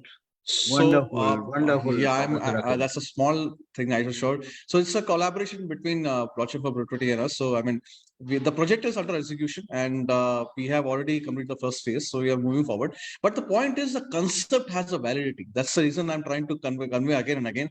The smart chain has a huge role to play in terms of social contracts, the financial contracts, and PPP at the end of the day, because there are a lot of PPP projects coming up. And I'm telling you, everybody wants PPP, but the long-term relation between PPP and stakeholders become a big challenge for the government. I mean, that's where I think smart contract really comes into picture, and I hope we will be able to make it much better. Thank you so much for your time and giving me so much of the opportunity. Thank you so much, Dr. Shiv. Over to you. Thank you. Thank you, Professor Akhil. You made it very lively, and that the advertisement you created is really wonderful, very explanatory, and the concept you explained of the smart contract in the PPP mode is really great. Now, I'll not take much time because we need to bind up by the 2 o'clock or so. Now I'll request Dr. Ajay Buddansab to take over. Before that, I will take a couple of minutes to read his profile. He has a big profile and he has done a lot of basically work in different countries, but I will make it short in the paucity of time. He's a principal general manager of the Broadband Network Operation Center in the BSNL, which is Bharat Sanchar Nigam Limited. He also worked with Bharat Heavy Electrical Limited earlier before joining to the Department of Telecom. With 30 years of the multi-dimensional, diverse experience in the telecom, he designed and implemented first of its kind data networks of the country, including INET, which is a PSPDN, National Internet Backbone, NIB, MPLS, broadband and multiplayer networks. He has also been responsible for implementation and deployment of the WiMAX, FTTH, Wi-Fi networks. So what a combination of the wireless and the fiber. He had represented India in the international forums and the conferences, which include the adaptation to the CITL cartel, France, SGI Singapore, Cisco USA, Sun Networks USA, to study over the data networks implementation. Let me welcome, ladies and gentlemen, Mr. E. Buddan. Thank you, sir. Platform is yours. Yeah, thank you so much. And I thank the organizers for taking efforts to bring in the technology and then including me in this learning process. I thank Dr. Shiva for his nice words, and I thank Yasan Gupta ji to take me along with him wherever he goes. So without wasting time, actually, Yeah, okay. So I was just, listening to the lectures, and I'm completely struck, Mr. Andrea, Kamlesh ji, Mr. Venu, and of course our professor, they've taken us to a different world. Actually, whenever any new technology comes, we really are very happy, and we before we start, trying to adapt it, we find the negativities of it, and then try to find how not to use it, and what are all the negativities of the total new things. So that is, of course, stopper for the deployment of the various initiatives. I just would like to, take a few minutes to explain about how India has been. Actually, India is now into the technological revolution, trying to see how fast we can adapt to new technologies and bring innovation into it. And our government is also very positive in pushing through the digital transactions. Of course, our COVID has taught us a lot of things. The low or the unorganized sectors were suffering, and fortunately, these digital transactions have helped them to survive during this COVID time. And because of this, digital transaction, ease of business, and opening up the transparency, a lot of new innovation and deployments are coming into the country, and we are really very happy to see how things can go on. On the same lines, blockchain. I look at blockchain as a process remodeler. That's how I just look at it, because blockchain is going to change the way that we actually have been doing business. And ICT sector actually has seen a very good growth in the past 2-3 decades, and bringing this blockchain as a technology will surely shape and then redefine the way we do the business. In a nutshell, blockchain has the benefits of internet with enhanced security, transparency, and trust in the business. Fortunately, our the previous speakers have covered almost all the features of blockchain. I just wanted to tell that India has been always the leader to see that the new things are brought in, right from the email in 1980s, before any other country could come in. We are the people who brought the first packet switch technology in the Asian countries, or many of the American countries as well. And we also were the first to bring in the technology for the people to deliver much better services through multi-protocol label switching technology. So any new technology that is coming in, we used to be the first the forerunner to bring the technology, run multiple things. Many times I will always proudly say that any technology working in other countries may not work in India, but any technology which is working in India will work in any place in the world. So that is how our robust system is in India, and we never take things for chance. So seeing the growth of increase in blockchain adoption globally, now of course all of us have seen in the recent budget also, government is positive in trying to bring this blockchain into our day-to-day process. Many state governments are actually collaborating with various startups. If you have seen the paper for the past 2-3 years, people have been very aggressively seeing Kerala becoming the complete hub for blockchain technology, bringing in a lot of labs and sandboxes there. And Telangana government is negotiating with a couple of startups to bring in the blockchain into their customer-centric applications. So the government is evaluating various technologies for this applications in their own field. So I just thought I should try to just take 2-3 slides about what is blockchain in my perspective, and there are a couple of slides which I liked from the various presentations. So I thought I should share with you. So the blockchain is like a decentralized digital ledger. That's what we have been looking at. It basically has got high level of encryption, because each and every entity who is just joining this will be identified properly, and then will be given the proper identification which cannot be used by other person. So it has got actually a transactional trust in this. And then the duty is this non-repudiation. Generally, whenever we take a job, we say something, and then we write something, and then finally we implement something. That's how it goes on. As far as these difference in stages are concerned, our blockchain will ensure that there is complete transparency across the total chain.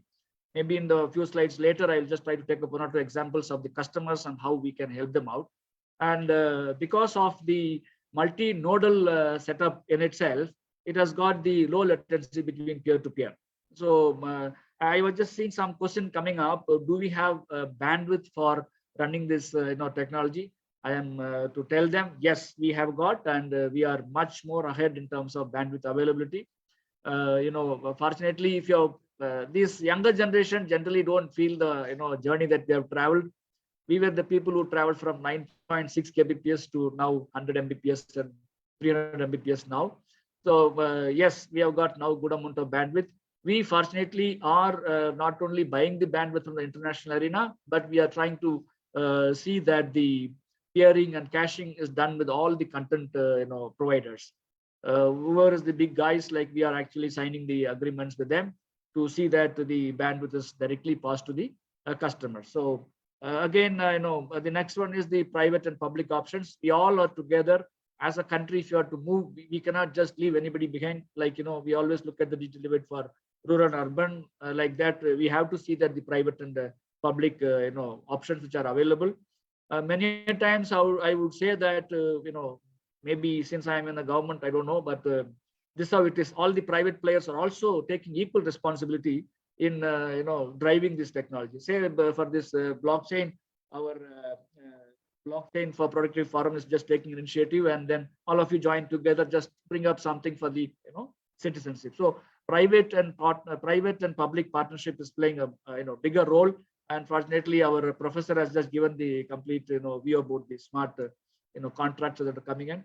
The other thing is just to touch upon how this blockchain works. Many of the previous speakers have wonderfully spoken. I just want to say, if someone wants to have a transaction, they just initiate a request. That request is validated by a couple of people.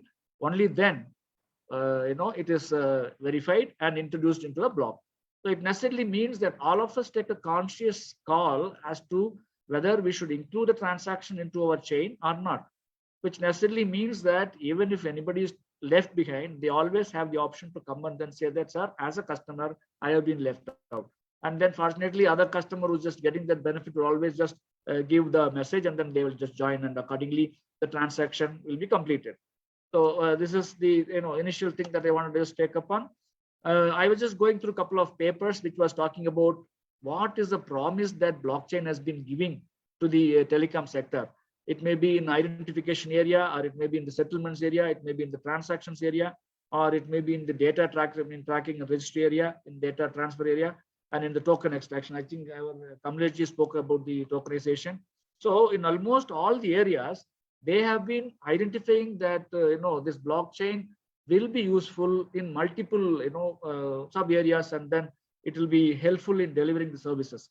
So just to touch upon in the identification side, we have got IoTs, which are actually fully secured.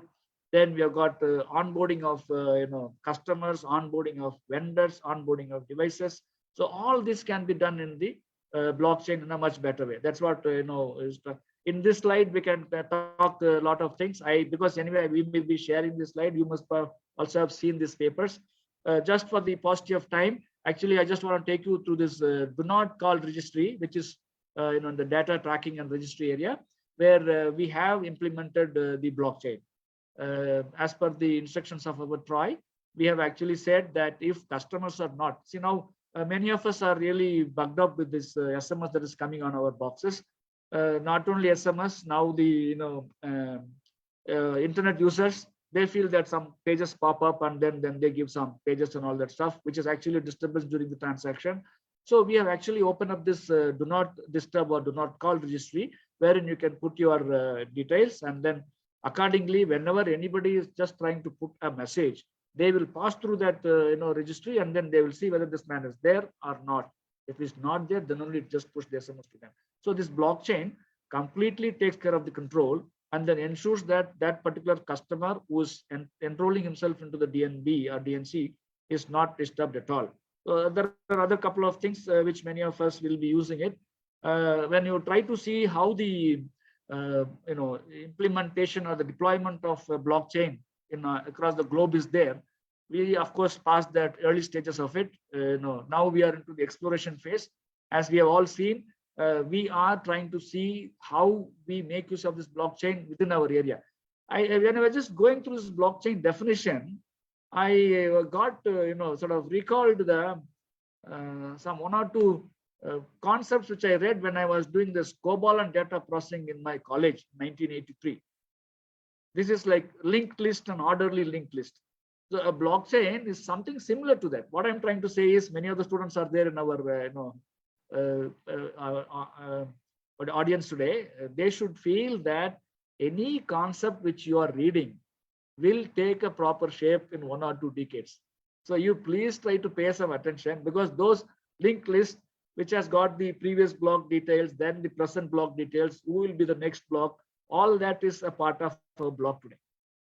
So the blockchain, now everybody is trying to see that it can be explored in multiple ways.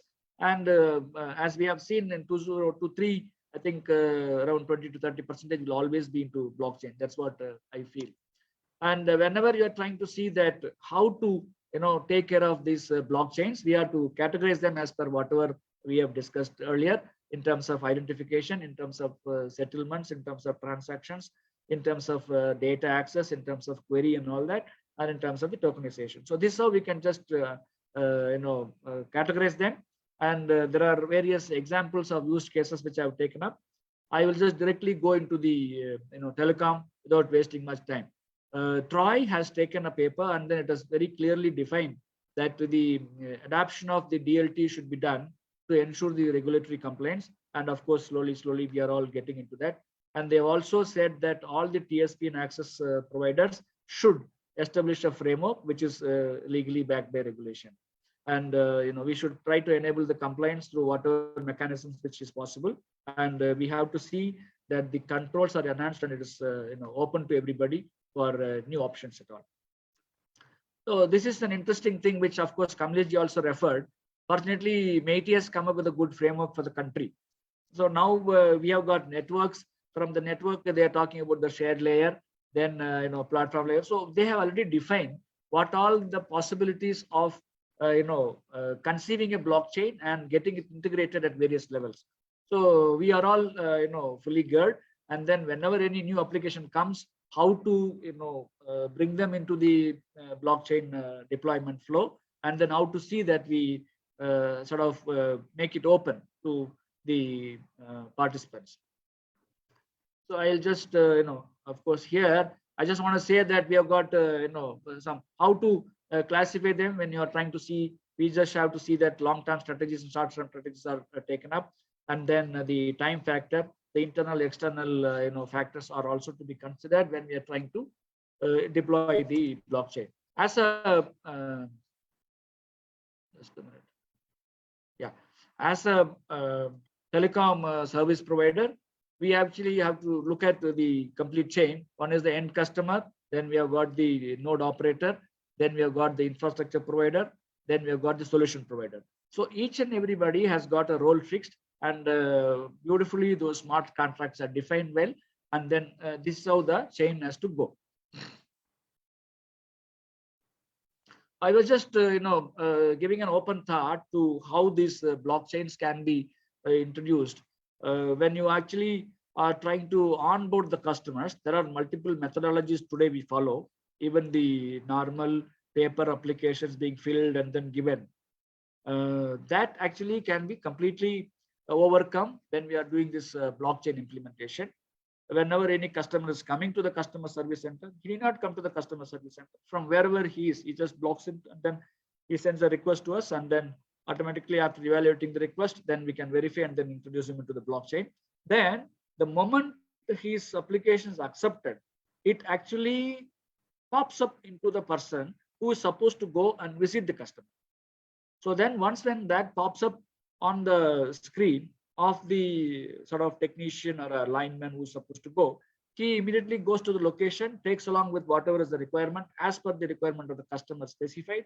Then he goes, installs, and then after he installs, immediately that command goes to the exchange for activating this customer with his requirements. For example, if a customer, earlier we used to do that, enabling the STD and ISD and all that stuff from a customer member, or he wants any phone plus facilities, call waiting, or call alerts, or diversion, all that facilities we used to enable. Now that blockchain is coming in, it can be completely transparent. Customer, whatever he ticks in, everybody will be knowing it. So there is no possibility of any error. See, the customer goes now to the lineman goes to a customer place, then he puts the box, then customer says, do you have this facility in this? Then the lineman cannot, or the technician cannot say, ma'am, I don't know what you have been talking, because it's already there in the list, 1, 2, 3, 4. It's going to say that this customer wants this particular number or this particular service. 1, 2, 3 will be there, and automatically he will say, yes, this will work for you. And then once when it is done, that message will automatically go to the exchange personnel. Then exchange personnel can immediately start those services as per the requirement. Then he can also confirm from the customer, because customer will be immediately alerted saying that this has been opened, please verify and come back. So that's a beautiful, chain. Actually, I have just seen that whenever we take this fault escalation and then the fault restoration process, the time taken to identify the correct person is 80 to 85% of the total time taken for the restoration of the service, which necessarily means that we can save this 85% of the time if we start implementing a proper technology. So then the remaining 15%, the person takes 5 minutes to understand the process, and then 5 minutes to fix up the process, and then 5 minutes to confirm whether it's working. This is how actually 5% of the time. So this is how it has been working. So our fault management, customer redressal can be a beautiful process when we start implementing this blockchain methodology. Thus again, like, we used to have previously a customer saying that, of course, presently now many complaints must have come down in terms of the billing. The customer says that I have actually not made this STD or the ISD call, but you have charged me this much rupees. So this we call that as excess metering complaints. So now, as we have seen, we have put the connection to the customer. Customer makes a call. It is already there in his own screen, and he can see what is the call he has made, what is the duration, and what is the charge. So there is no possibility of any error happening in the billing process. So now once when the blockchain is able to clearly give him that transparency through our smart contracts, so perfectly he knows that I will be charged for 2 rupees 20 paise only. And at the end of the month, he will be ready with the bill which is actually known to him. So now we had previously something called as excess metering complaints. What we used to do is the customer used to come, then record a complaint saying that I have not made this call, this much has been charged to me, you please try to verify and regularize it. Then accordingly, our personnel will take the request, then send it to the concern section. They verify it in the exchange records, in the call data records, whether this is originated from this number or from some other number. Then you say that, okay, this has been done. And then we just say this has been done by this person only at some time at this place. So then we communicate to the customer. Then customer who actually comes with a request for a rebate, he will feel uncomfortable. So then we have to communicate to him, sir, it is not you, it is your son or your children who used it. Like that, there is a complete flow. But now with the implementation of this blockchain, this compliance, booking, and redressal will take a beautiful shape, and there is no possibility of any error in this. So there are other cases that I have seen, like, you have got this network elements and management. So now we have got, as you all know, we have got various levels of officers sitting who are taking care of the network elements. They are spread across the country. They have got roles and responsibilities assigned to them. So each and every person who is actually monitoring the network element, for example, if a person is in Ghaziabad man knows the Ghaziabad network elements available. Then if there is a network element failure, he will immediately check the health of the network equipment. Then he will just check whether it is because of the equipment or it is because of media or because of the other environmental issues. Then he will raise the docket to the concerned person. Then based on that queue coming, then the person will be automatically doing. Nowadays, of course, in the past few years, we have become much more proactive. But then implementation of blockchain will take us to a different level, in the sense like the moment the network element goes faulty, the blockchain will be able to identify that this particular network element is faulty because of 1, 2, 3, 4 reasons. Then it, without waiting for any manual intervention, it will automatically trigger the trouble tickets to the concerned sections. And then based on the responsibility matrix, who is to be given this job, so accordingly blockchain will push it there. So then based on that receipt of the fault, the person who is concerned will start working much before the customer could say that there is a problem. So we are actually working on that in a complete thing. So that way, network element management can also work perfectly well with blockchain management. If you keep on talking, like we can start working on that. I'm just trying to skip. Dr. Shiv has shown his face, so it means that there's a time constraint. So actually, when you see in the existing infrastructure, see, like I was just telling, that subscriber makes call using his device, network elements capture the CDRs, then CDR are sent to the building blocks, and then the customer also get this. Once when that customer is getting, as per the smart contracts here, the rating is done. So there is no possibility of any gap in the understanding.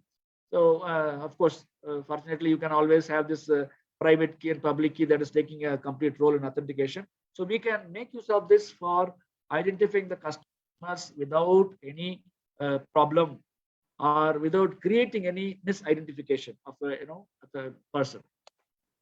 So I'm just trying to talk about this O&M in any operational management. Today, actually, we have got an escalation matrix. That is programmed saying that if a person is not clearing a docket in 2 hours, it will be reported to his boss. If it is not done in 4 hours, it will be reported to the next level boss.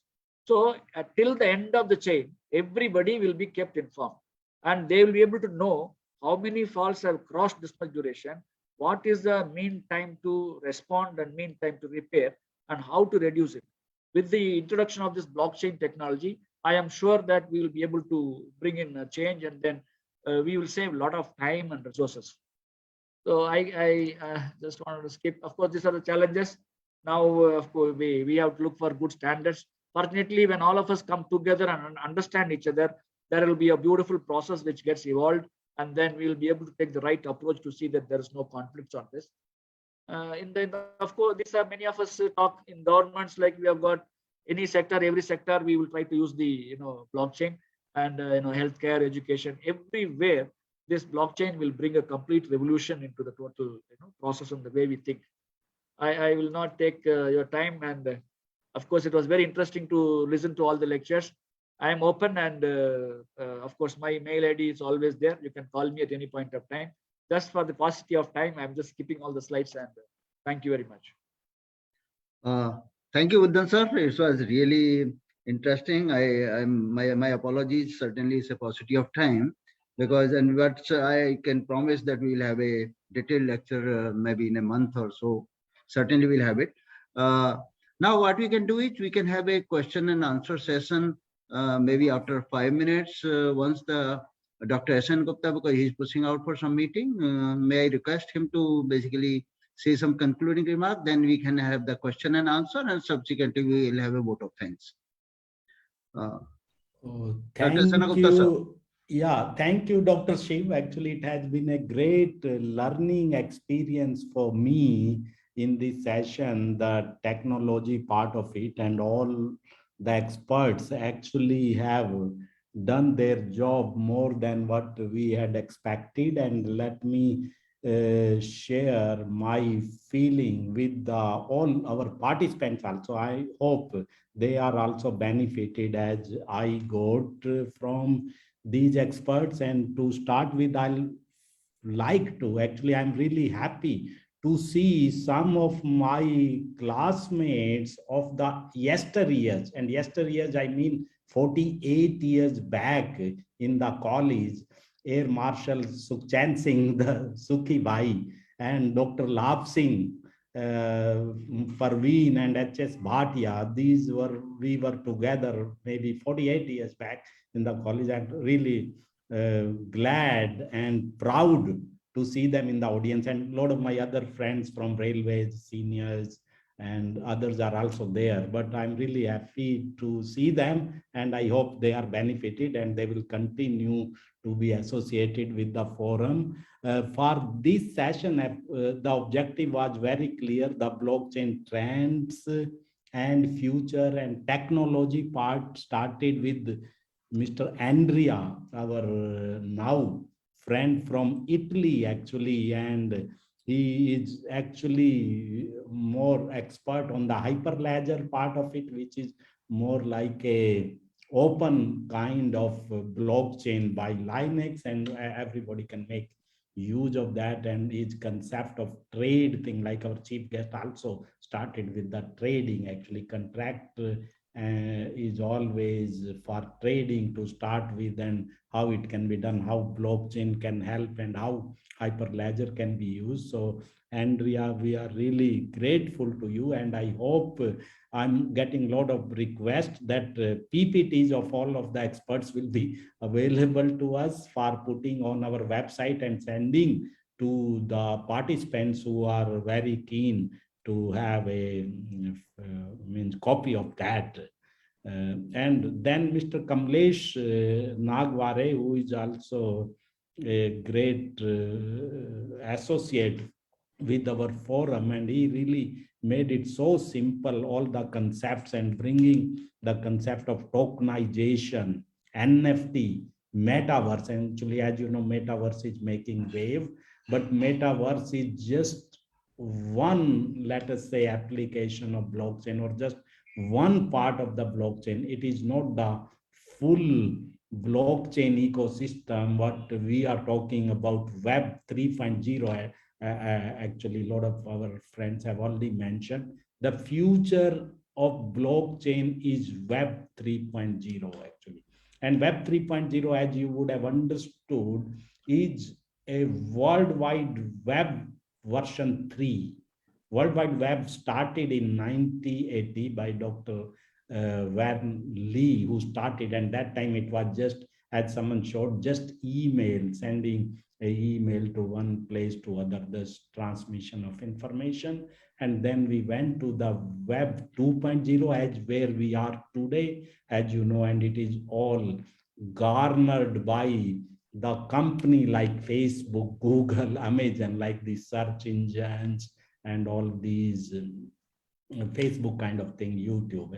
So that means and that is what Web 2.0 does not fall under our what we call a distributed or a middleman less, no mediator. Actually, in Web 2.0, actually, though theoretically there may not be a mediator, but actually there is a company which control all these companies who have spent money to develop the content, develop the application, and serving the customer.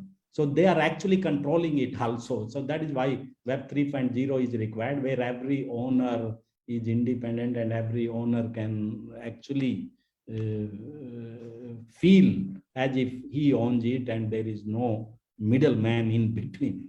And then Venu, our CTO, actually our chief technology officer of our forum, you already know how simplified he has done what was required for the people like us, actually, who are not that good in the technology, and especially the technology of blockchain, the distributed ledger technology. So really great presentations. And then if we talk about our Professor Akhil, who is a professor in the University of Petroleum and Energy Sciences, and he is our partner, and that is where he made it so clear that how we can use the smart contract attribute of blockchain to solve the biggest problem of public-private partnership, which are the infrastructure contracts. Like, as you know, PPP is being talked about for last 20 years. Only in one sector they have succeeded, and the sector is highway, NHI. They have done a good job, though they also had a lot of problems. But no other sector, and which can be power, it can be telecom, the PPP have actually succeeded.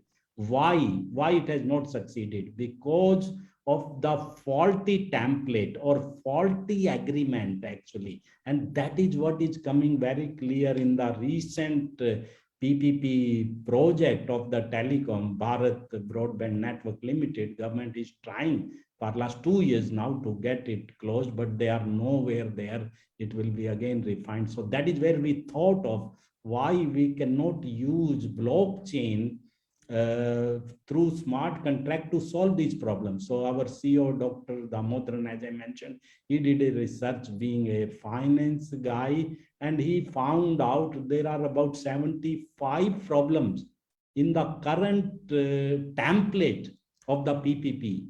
And then when I discussed with Professor Akhil, he did a research, and as a professor, he found not much work has been done to solve this problem by blockchain, by smart contract. That is why we agreed, let us do it actually. First, it is solving a national problem, and then there are no examples. So it will be more like a original research, original piece of knowledge, which we can get even patented kind of thing. So that was our thing, and that is where they have worked on a prototype already, the Professor Akhil and Venu, and they are actually, it is looking, all those problems can be solved. The 4 biggest problems of PPP existing contract in India is the time overrun. No government project ever completes in time because of the faulty contract. It is not because of lack of money or because of wish of the execution or the vision. The time overrun is the biggest casualty, and then there is a cost overrun also. That is also another fault. So this time overrun and cost overrun is sort of double fault, what we call in tennis actually. That is why most of the projects are not delivering what they should do in a time. Then you have the litigation part of it. Most of these run into the courts, and when they go to the courts, everything goes waste actually. Everything goes waste. I was just seeing a news, the Noida, a big tower which was created, and the court have told them it should be demolished actually. I could not understand. But if the contract would have been correct actually, because contract was found illegal in the end game, and a big thing is, big damage to the national economy is also happening. So that is there. So litigation, and then the arbitration, and that is again actually worse than litigation. The arbitration means once it goes to the arbitration, a lot of damage happens to either party, one of the party, and the party sometime have to close its shop actually, the one of the partner. The arbitration is such a deadly thing in the country actually. And I was just reading about another news where the metro, the airport metro between airport to the city, which was done by private sector Reliance, and then finally government took it over, Delhi Metro, and it went to the arbitration, and now the arbitrator have given an award to the private party about 4,000 crore. So if Delhi Metro has to pay that 4,000 crore, so they will have to close their shop according to me. So that is what is happening. And these are just 4 problems. There can be many more, as Professor Akhil also mentioned some more one. So if we can solve that problem by creating a template for the smart contract, by coding it and by closing. And the other thing, Professor, what you brought into the picture was the end user, actually end user, and that is the society part, the social angle to the whole thing of blockchain actually, which our forum wants to work. The customer is nowhere in the picture in the contract actually, because ultimate beneficiary are the customer, whether you make a road or a highway or an airport or a railway line, the customer, but customer is nowhere in the contract actually. And he has no position in the contract. He has no say in the contract, whether he is satisfied, whether he got what it should have been there. And so if you bring smart contract, so it can be peer-to-peer, each one can have a say, and there'll be no central agency which will control it. So all the factors can be taken into account, and the trust will be there and the proof will be there. So that is what I brought the concept of, like in blockchain, you were told there is a proof of work, there is a proof of stake. Actually, there can be a proof of utility, or what I like to call proof of customer welfare or proof of benefit. Sometimes the consensus can happen through the proof of benefit, whether what you wanted to do has benefited the majority, and each one should say yes, yes. I mean, that is how the monitoring of success of a project should happen. And smart contract can really bring that through blockchain, that concept. And if that concept comes, then we would have solved one of the biggest problem of the country for the infrastructure which is delivered in time, within the budget, without any litigation, and to the best satisfaction of the end user, the public. And that will be the biggest social gain actually of using the blockchain, this technology only in this subject. And but as you know, Mr. Buddhan, he has explained so many things, and especially on the telecom side also, and so many use cases he have given. Because as I mentioned, our forum will be mining for the problems, not mining for the coins, what blockchain people do. We'll be mining for we'll looking for the problem, and a lot of problems have been presented already with Mr. Buddhan as use case application, some live application of do not call registry. Actually, do not call registry, I remember when I was in TRAI, that time itself this problem was there, and my chairman told me, a new chairman had come that time, and he told me, SN, if you can solve these do not call, these unsolicited call, so people will remember you for all your life. And I took it as a challenge, but incidentally, after 1 month, I had to leave, and then I forgotten that challenge. And after that, of course, they had to wait till the blockchain actually, and recently only they have, I think, solved, though not fully, but it has a potential to solve. And Buddhan concept of broadband as a service, I like that. Actually, we in the forum will try to offer smart contract as a service, actually, maybe something like that. And Professor Akhil, you can make a note of that. So with that, actually, it has been a great session, at least for me, and I hope our audience, our participants who wanted to learn, I would have learned, and I'll really request the experts to give their PPTs to us. Most of requirements are coming, and for tomorrow, of course, Dr. Shiv will be telling you more and more interesting information will be available tomorrow. So I'll be requesting all the participants to come back tomorrow also. And thank you, Dr. Shiv, for this opportunity. Thank you, sir. Thank you, Dr. Satyagupta ji. It's really, you have summarized very nicely. In fact, you have reviewed, that whatever our experts have said. So thank you very much, sir.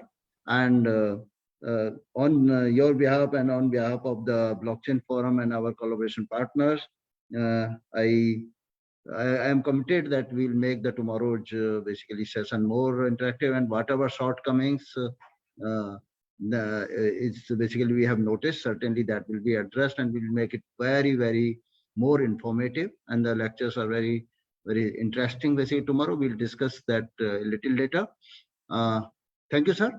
And since you are heading for a meeting, so please, you may go ahead, and now we'll move on. Is there any question answer session? So we have the QA, and then we'll have a brief about tomorrow's program, and subsequently the vote of thanks. Any question answers?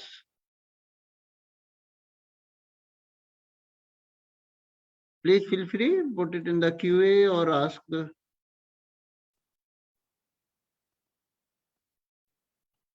One question is it possible to contemplate a public blockchain application without notion of the cryptocurrency? If yes, how the consensus will be achieved? Well, all these questions are already answered, sir. Answered? Okay. Yeah. Great. So thank you. Then let us have a brief for tomorrow. We'll just give 5 more minutes. Let's see if somebody has any questions, or you can reach directly to our emails. You can just reach us. And just a quick announcement, just please do remember that tomorrow would be a detailed session as well. Thank you for the audience, great patience, and then we look forward the same rigor tomorrow as well, 10:30 to 3:30 tomorrow as well, and some exciting sessions coming up. Okay, so with that said, open to questions. We'll take a few questions if you have any. Most of the questions are already being answered on the chat, but just in case you have any more, please do answer. And tomorrow's detailed sessions will also give you a lot of insight in blockchain arena with different industries. Okay, please stay tuned. So over to you guys. Any questions? I'll take it up. Let me see. Just wrapping up, sir.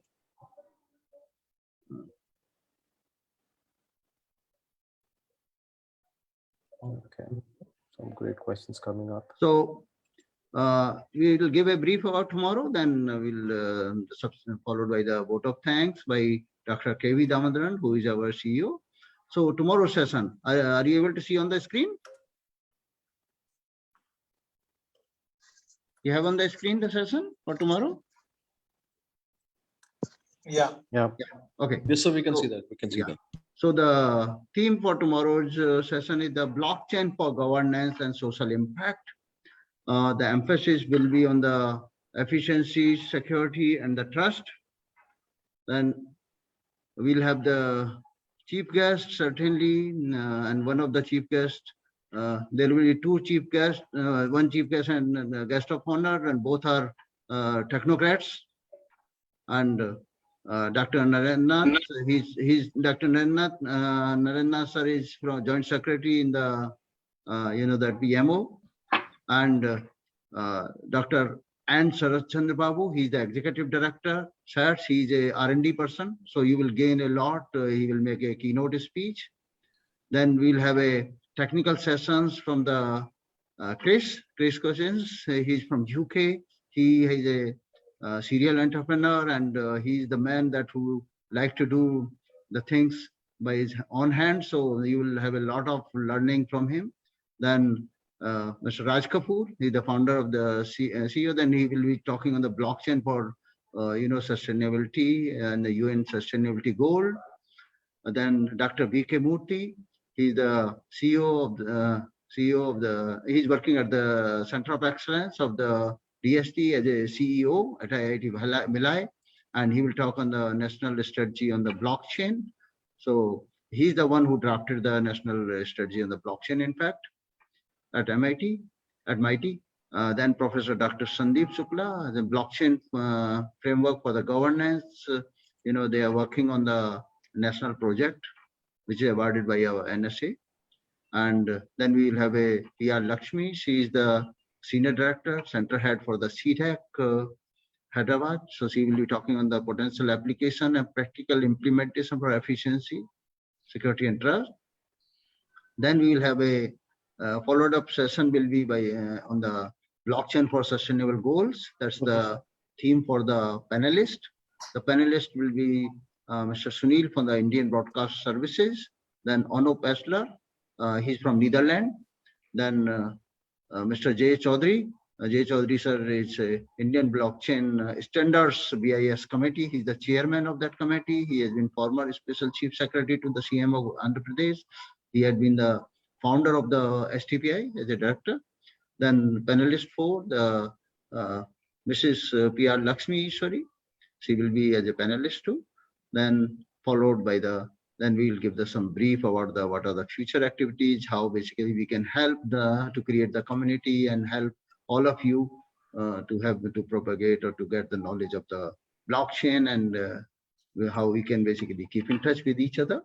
And then we'll wrap up the session with the note that we are committed to bring the more nice session. So now I'll request Dr. K.V. Damodaran sir, give me a minute.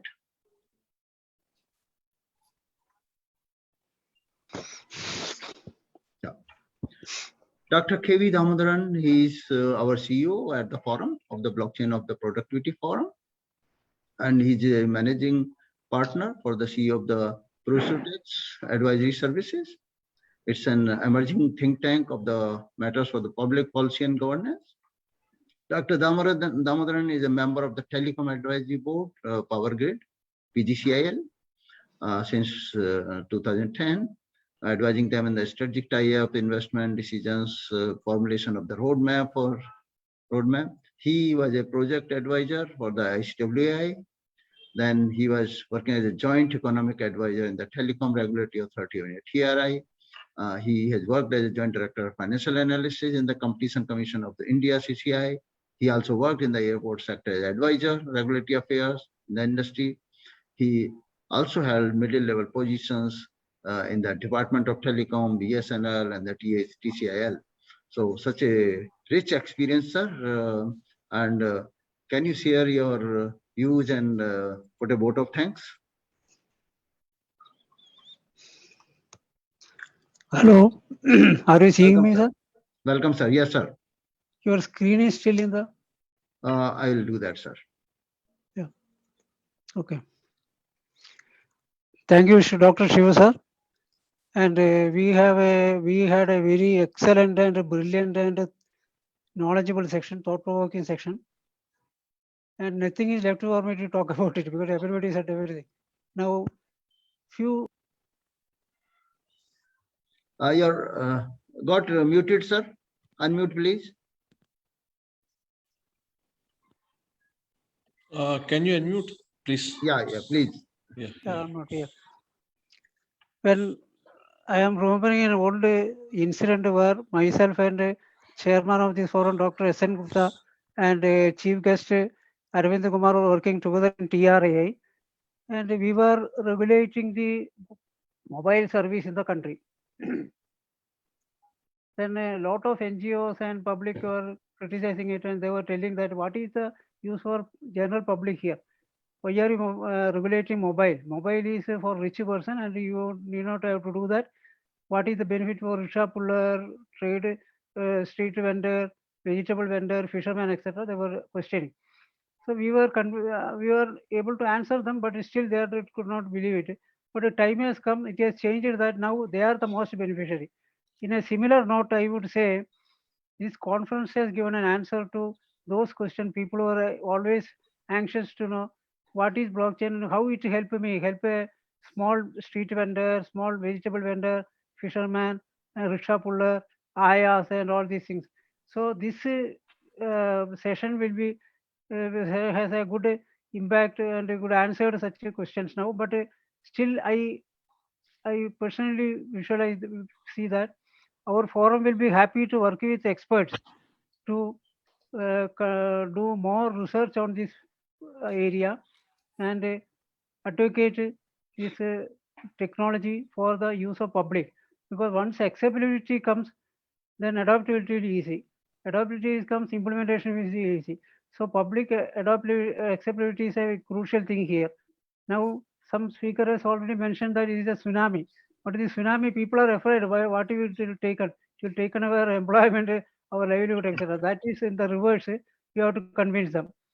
Then even all this is sudden, the blockchain technology has now acceptability across the world today. All the countries across the world are now moving towards adopting the blockchain technology. Still, many more has to do. India also now in the verge of now adopting it, and many individuals and institutions are working on this.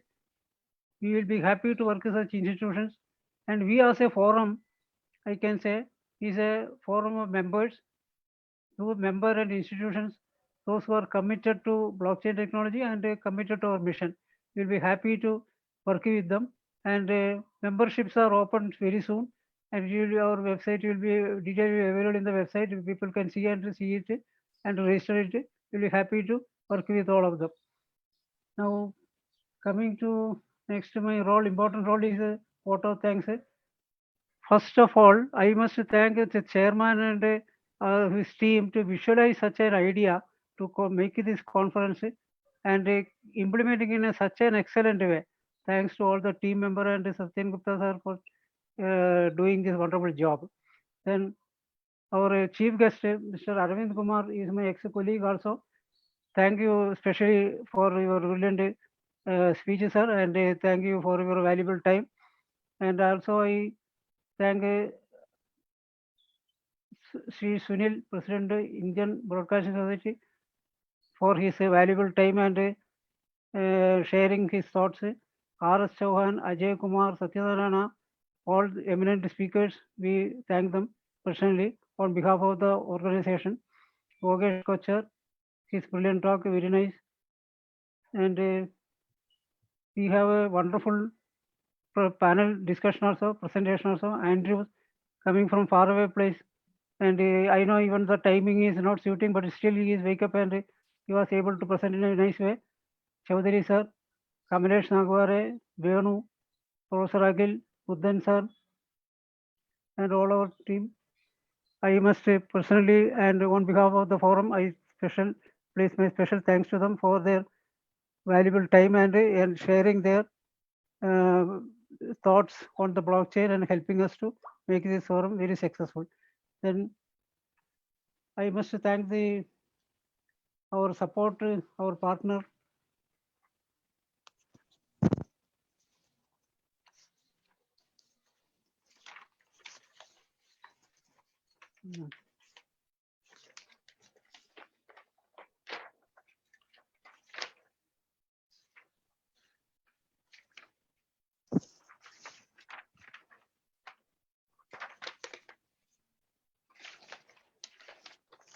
Sorry.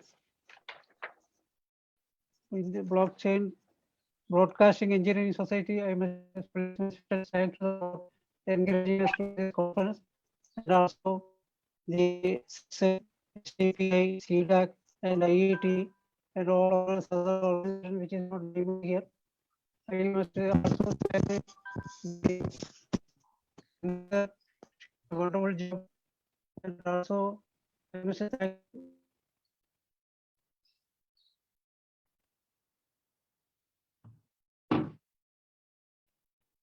I guess we lost Yeah, that was. audio from Damodaran sir. So Shiv sir, would you like to have a closing note, or? I think he's already put the vote of thanks to all the dignitaries, all the speakers, all the partners. So really, it has been a great learning. Nice audience. It was really wonderful sessions, and the comment shows that really our audience, the valuable information was passed on, and they really appreciate it. And we'll make it. We'll ensure that tomorrow we'll have a more informative session, and it's a marathon sessions tomorrow, maybe an hour or hour and a half extra than today.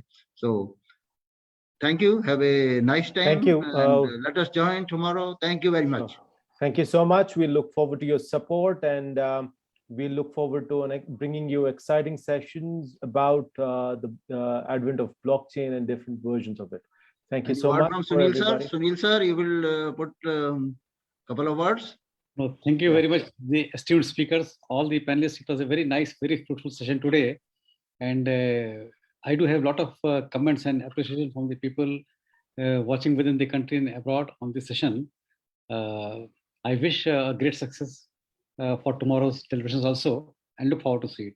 Thank you, everybody. Thank you, Mr. Damodaran and the esteemed speakers. All right, sir. Pleasure. Thank you. Thank you so much Thanks for participating. And everyone, have a great day ahead. Yeah. Look forward to seeing you soon. Yeah. Bye-bye. Professor Akhil.